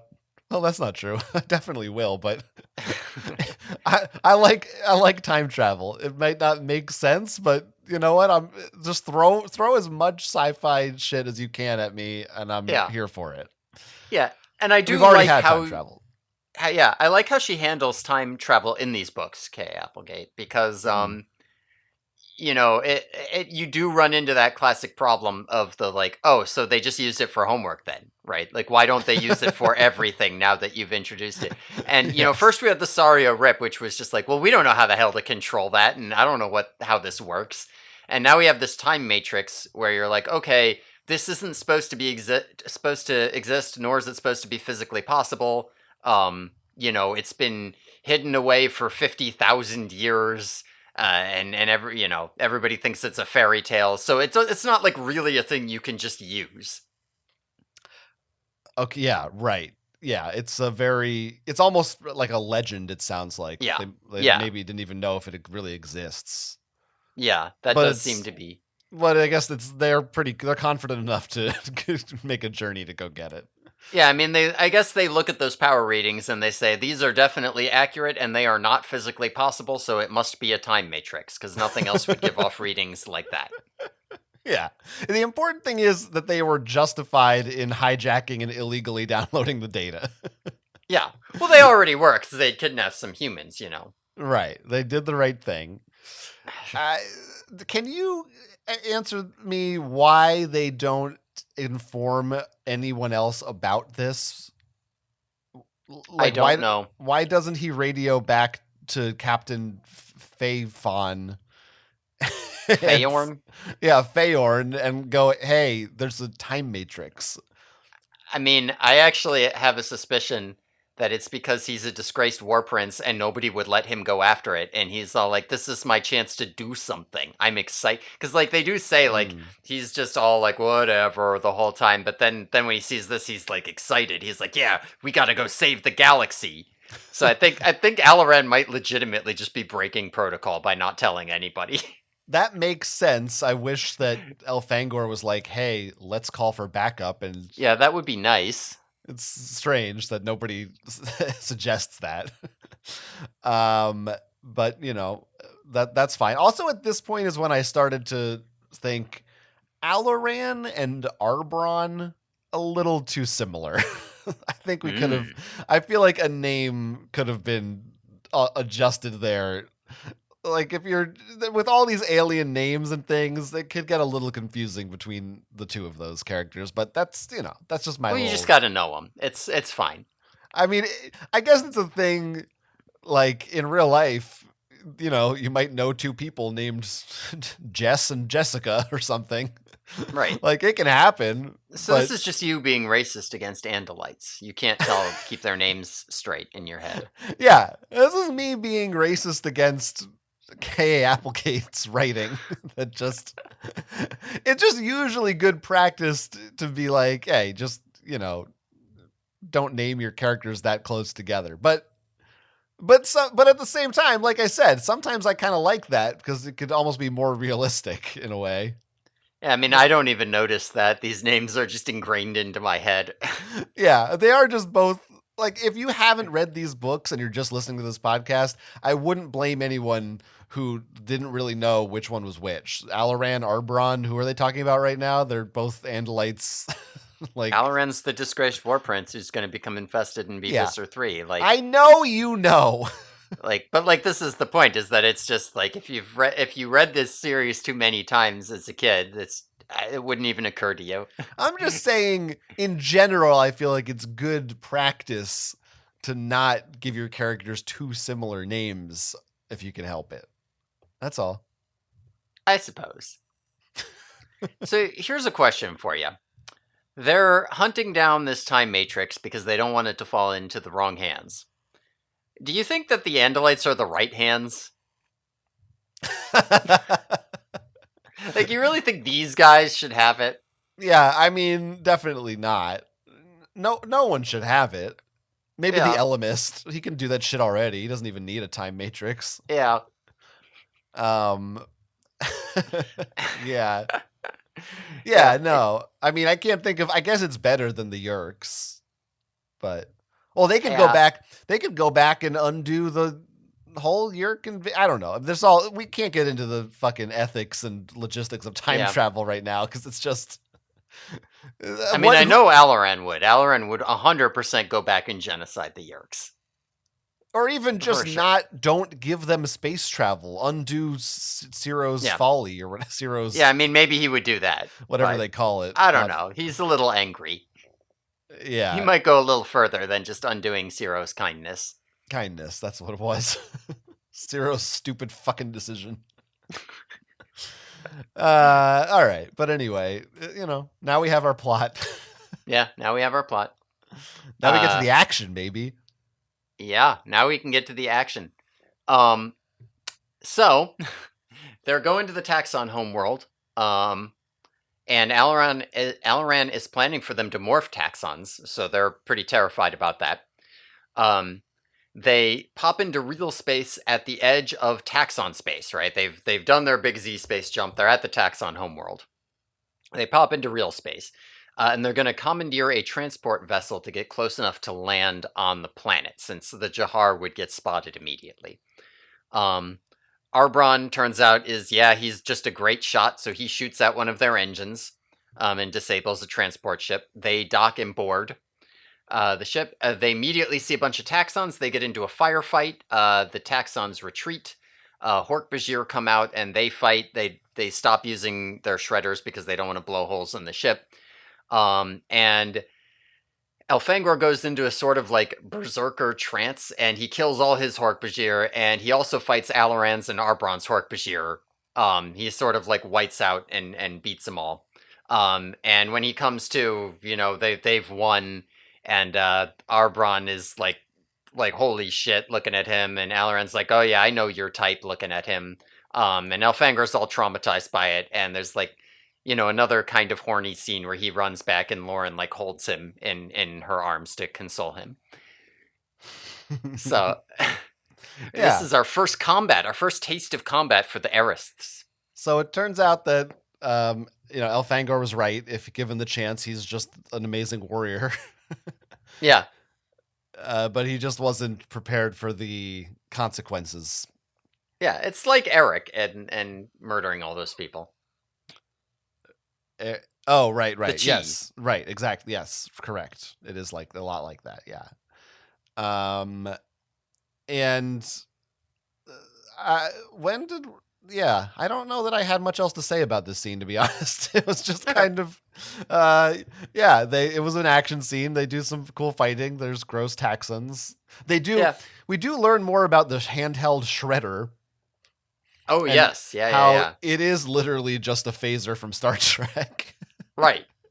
It has power levels, and like level 1 is just a stun. It's just straight up 100% a phaser. It just is. Level 6 blasts a hole through 10 feet of solid alloy, it says. Yeah. Yeah, no, we get some good Taxon moments where they're like stopping to eat chunks of their dead allies as they leave. All that gross stuff. Yeah, all that gross stuff. Yeah, it's basically just we get a good action scene as they board. But importantly, we find out that Elfangor is actually great in a tail fight when his life is on the line, but also that it's traumatizing to be in a fight. We've kind of learned this before in Animorphs, but Elfangor hasn't learned it. Right. Everybody got to learn. And if this is your first book that maybe you picked up, you have to learn it too. Yeah, yeah. I mean, I may well have read this before I read the Chi book, so I don't remember the order. Yeah, this So would be a fine introduction book, I think. yeah, it would be fucking wild. Yeah. But well, yeah. I guess it yeah, I don't know. It would be good. Yeah, I think it would be good. Yeah.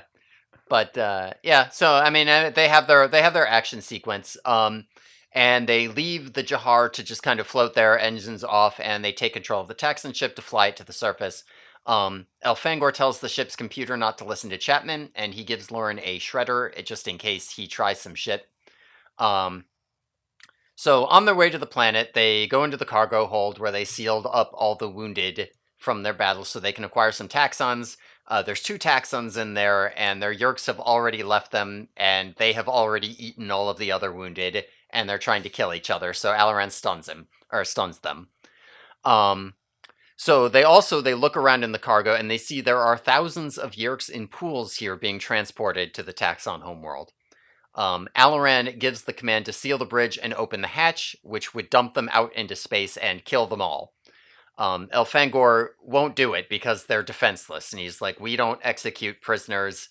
I think he's also feeling a little bit guilty about what he just did. And it seems like there might even be like a fight between Alaran and Elfangor. But Arbron suggests, if we dumped all the Yeerks this close to the planet, the sensors might pick it up, and our cover would be blown. And Alaran's like, oh, well, we wouldn't want that, would we? But he's pissed off.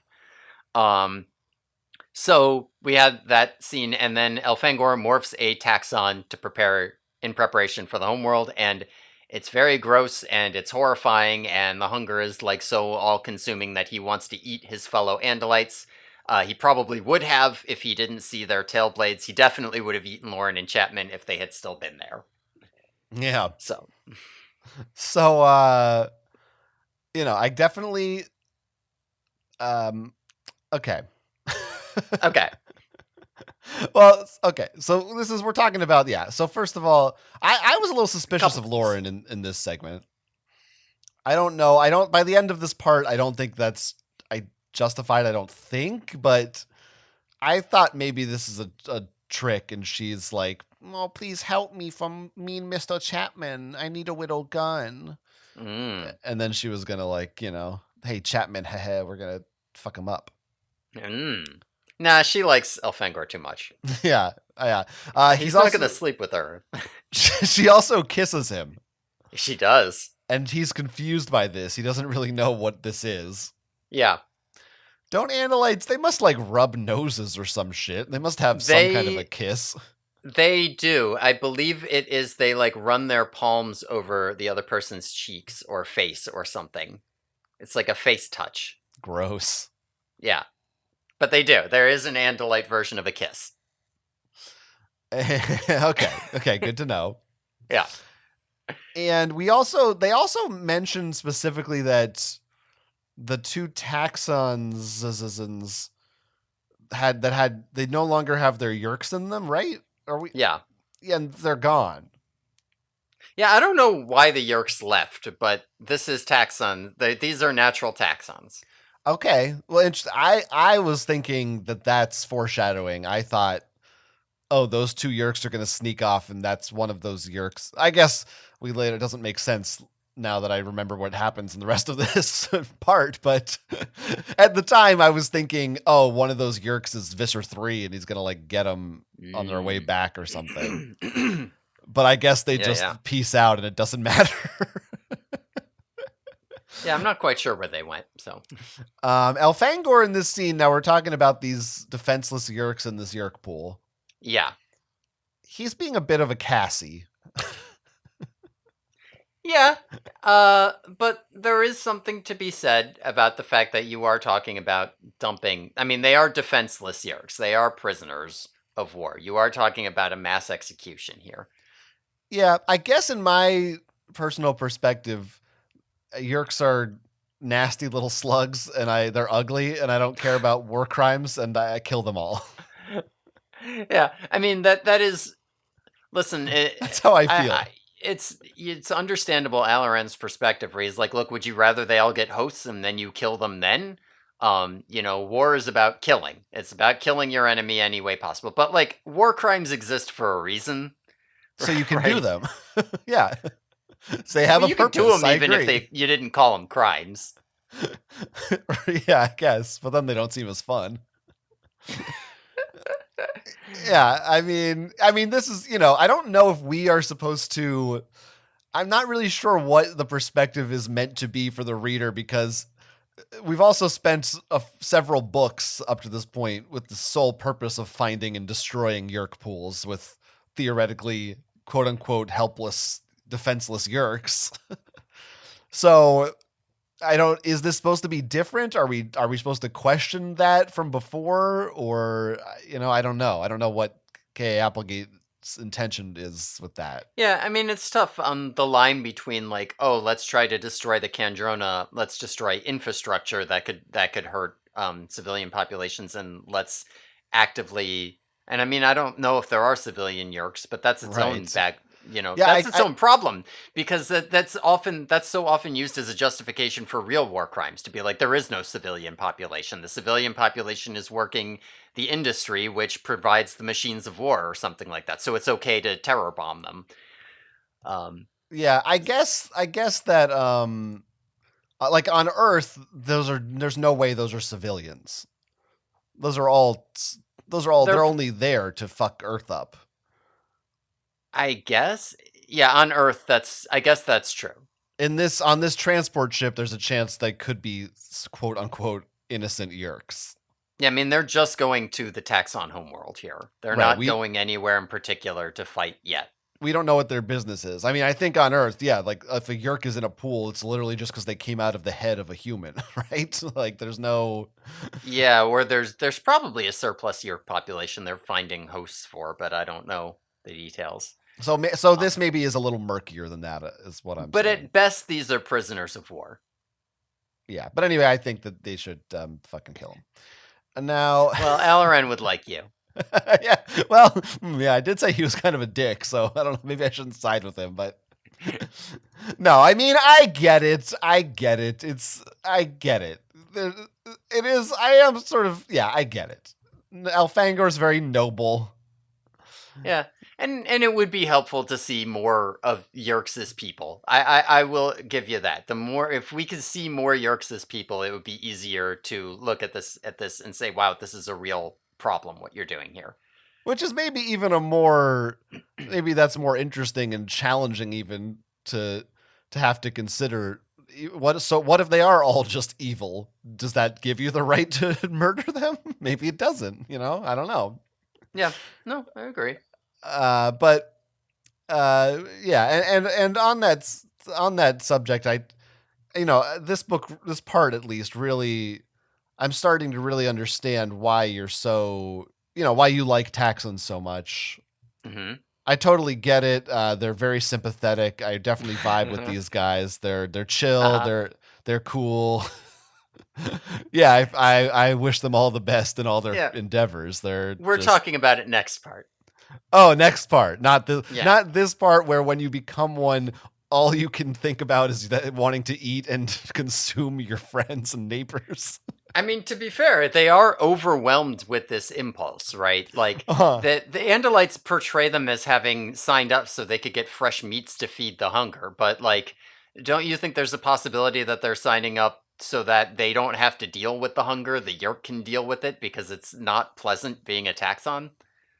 I don't I know. mean, I Well, hadn't considered that, but maybe we do find out there are apparently rebel Taxons who do not go with the Yeerks.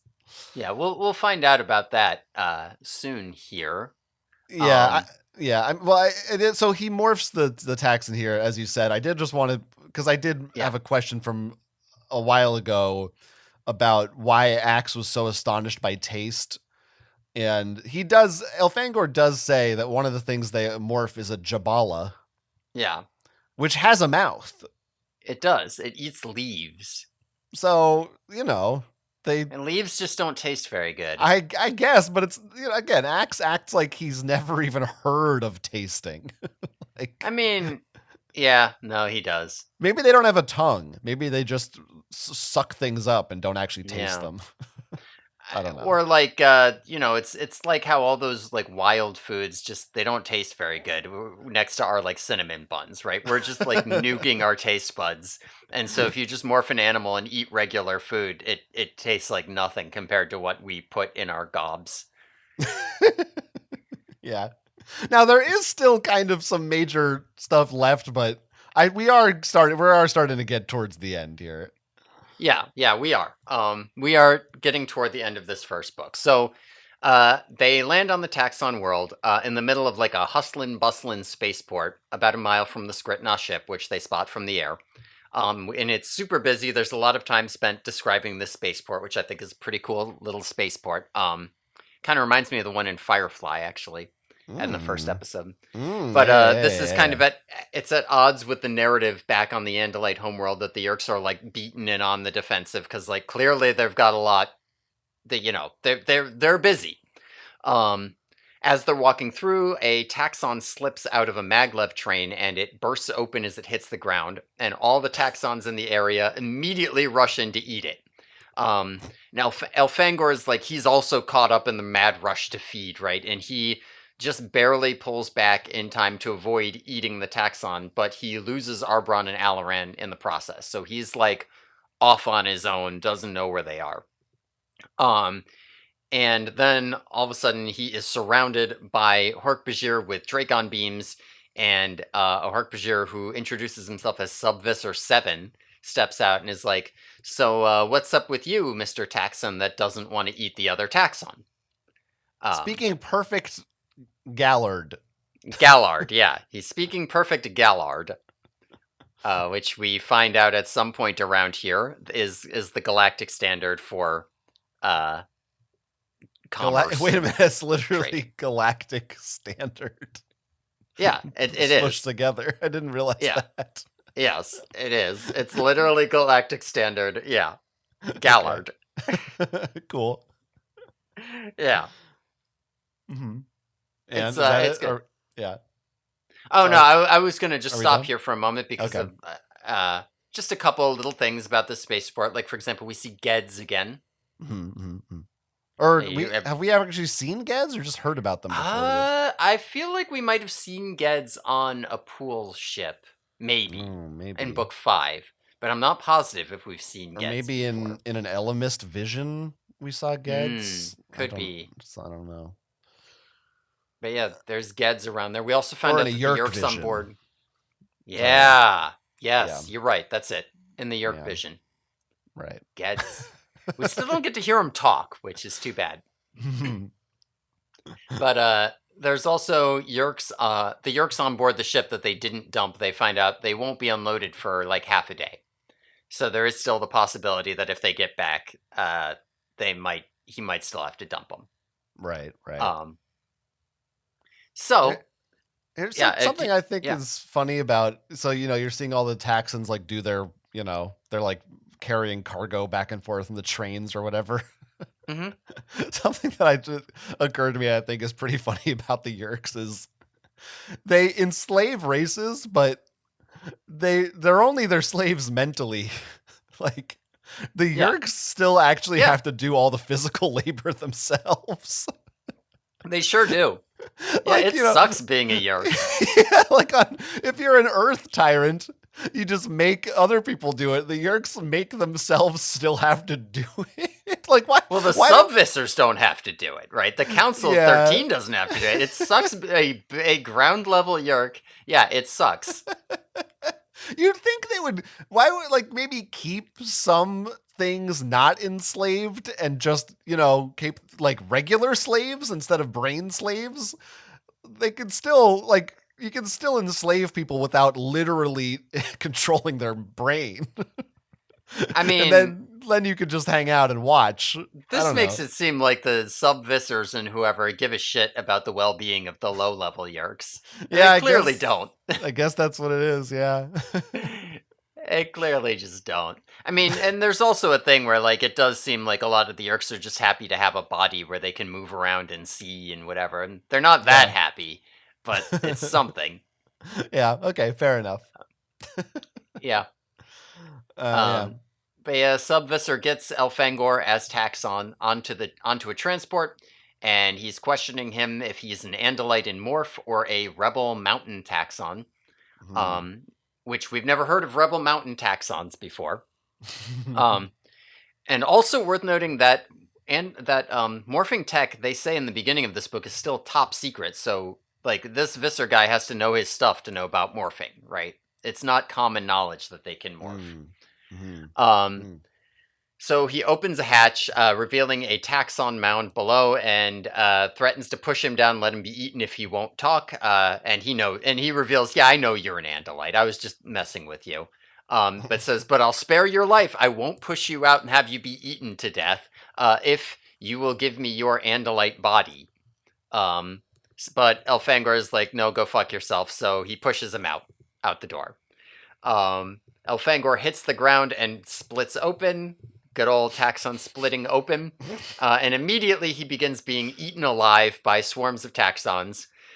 He demorphs through the pain and is like, "My tail better appear quickly, or else I will be eaten alive." And, he manages to save himself. He manages to slash a couple of them up and get him to back off with his tail and fully demorphs. The Visser starts shooting at him, or the Sub-Visser starts shooting at him and sends Hork-Bajir down to kill him. And he hides in the feeding frenzy and morphs a Kaffet bird and flies off back to the spaceport. Yeah. It's pretty good.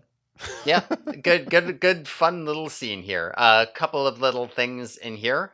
For example, Hork-Bajir yelling, "Back, you Taxon Hogren Kalach!" Yeah. Mm-hmm. Which, okay, by the way, that's Kalach?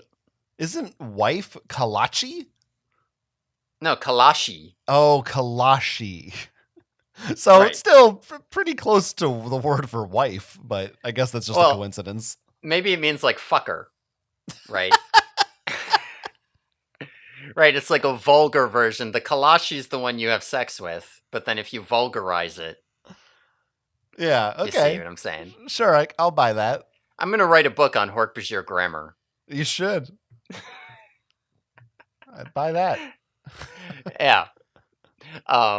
We also find out here that one of the Council of 13 is the secret emperor, but no one knows who it is. Did we not know that? I thought we heard that before. Oh, maybe we did hear that or before. Maybe you just told me that. I don't know. I don't remember. Maybe it did come up before, but it comes up here too. Yeah, which is cool. I mean, and yeah. Oh no, the other main thing that happens here is that when he locks eyes with Sub-Visser 7, he kind of like realizes that this is his mortal enemy.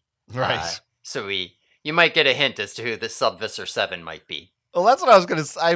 I couldn't really remember. I felt it was, I guess maybe it's never actually stated, but it seems extremely obvious this is Visser 3. Yeah, I mean, it isn't explicitly stated here right now, but yes, it is extremely obvious that it's Visser 3. There's only one Visser that we care about who is obsessed with Andalites and wants an Andalite body. Yeah, I mean, it seems... Yeah. Like, I think even when he first introduces himself, I was like, oh, it's Visser 3. Like, it just seemed very apparent. It doesn't even seem like it was supposed to be like a twist or anything, but I don't know. Yeah. Maybe it is. But it's kind of cool. I kind of like imagining him in a Hork-Bajir body. It's cool to see the origin. Back when he was still only a Hork-Bajir. Yeah. Sub-Visser 7. Yeah. And it is we got a good bit of action with the whole mid-air morph, or not even mid-air, like last second while he's being devoured. Yeah. Morphing back. Yeah, it's good. I do think these action scenes are kind of a bit cooler than you normally see, because normally it's just like, and then there was slashing, and then my guts came out, and then his arm got cut off. There's a little bit more like, he's falling, and then he's burst open, then he's being eaten, then his tail's got to come back, and then the Hork-Bajir is shooting at him. I don't know, like there's more things happening, and it's more coherent, like one thing leads to another. There are understandable and well-explained stakes of, it's not just there are us in a hallway with Hork-Bajir and we're hitting each other. There's like a thing he has to do. I have to morph in order to get my tail, in order to escape. There's Yeah. it's I feel like there's a more interesting progression from point A to point B than just smashing your action figures together. Right. Yeah. No, yeah, I'm gonna keep an eye on that through the later books of this because I find that kind of interesting that's a little bit better here. Mm-hmm. But yeah, we get to the cliffhanger ending of part 1. He flies back to the spaceport as a Kaffet bird. He sees that somehow the Jahar is landing, even though they left it with the engines off. So it shouldn't be here. And Chapman steps out and he converses with Sub-Visser 7 in like mime speech because he can't do Gallard. And he shows Visser 3 Lauren, who he has all tied up, or Sub-Visser 7 Lauren, who he has all tied up, and he says he wants to trade, quote, a whole planet full of that, unquote. Yeah. So dun dun dun. Once again, Chapman is just acting like a dick. Yeah, Chapman is just fucking selling out all of humanity for, I don't know, power or whatever. Yeah, which just seems like, yes, from what we had known before, this seems like what Chapman would do with a Yeerk in his head already. Yeah. Which is what I assumed when the ship was coming down. I was thinking, oh, those 2 Yeerks infested the 2 humans, and now they're just going to give him the ship. That's what I figured was happening, but no, they're just humans. I mean, we don't know. They could be still Yeerks. I guess you're right. I guess I don't know. It is kind of odd that he doesn't speak Gallard. Yeah, no, it doesn't make sense. Yeah, why would he? Yeah, it doesn't make. Why would he offer a trade? No, it doesn't make sense unless he's a human. But yeah, we just in time to hit 90+ minutes. We have now finished with part 1. Oh yeah, it's perfect timing. And I do think the next parts we got a lot of the preamble stuff out of the way. I do think the next 2 parts will be shorter. But yeah, hopefully. But yeah, I mean, pretty compelling part 1 of this book. Introduces a lot of new concepts, fleshes out some backstories.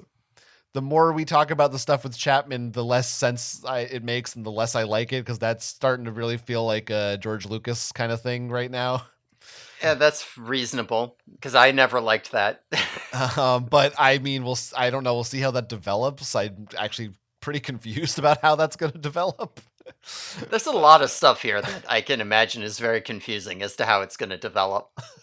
Yeah. But this, I mean, it's only part 1, but it does structurally pretty much feel like it fits the vibe. Like this feels like a kind of the format of a standalone book in some ways, in terms of the structure and the pacing of the introduction scene, then you get the plot and then the action climax.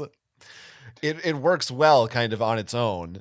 And it didn't feel, again, it felt not rushed. It felt like everything made sense except for the things that don't make sense. Yeah. It's nice to see what she can do when she actually has 300 pages to work with. Right. And isn't trying to jam it all into this short little... I am still confused about, like, wasn't this still the next monthly release? Like, all 3 parts? I don't understand how she wrote these books. Like, the literal, physical, how did she have time to write them? Yeah, that is definitely a mystery to me. Like, it makes sense when she's using ghostwriters later, but she's not right now, and I don't know unless her and her husband just like would just trade off chapters or something. I don't know what their process was. Like, it's just... Yeah, I mean, I guess there were 2 people involved to some extent. Like, it just seems crazy. I can't even... I was crazy with just 1 book. A book that's almost 3 times as long. I can't even imagine. Now, the real good news is, since there's only 2 humans in this book, they're barely in it, there's only 2 pop culture references that I found. Yep, same here. And we pretty much already said them both. Yeah. One of them is when she calls a Na a Twinkie, which there's no translation for in the Andalite language. Mm-hmm. And the other one is when Chapman, I believe it's Chapman, straight up just says, "It's a phaser," like on that old Star Trek show. I can't believe they took that off the air. Now it's just on reruns. Which I guess in the 70s you would be saying that. Although I think the movies probably should have been coming out around that time, but maybe not. Yeah, could be. But that's it. I'm That's not it. a Trekhead. Yeah, That's it. I thought that I thought there wouldn't be any humans. I was like, wow, this is gonna be our first book with no pop culture. Not quite.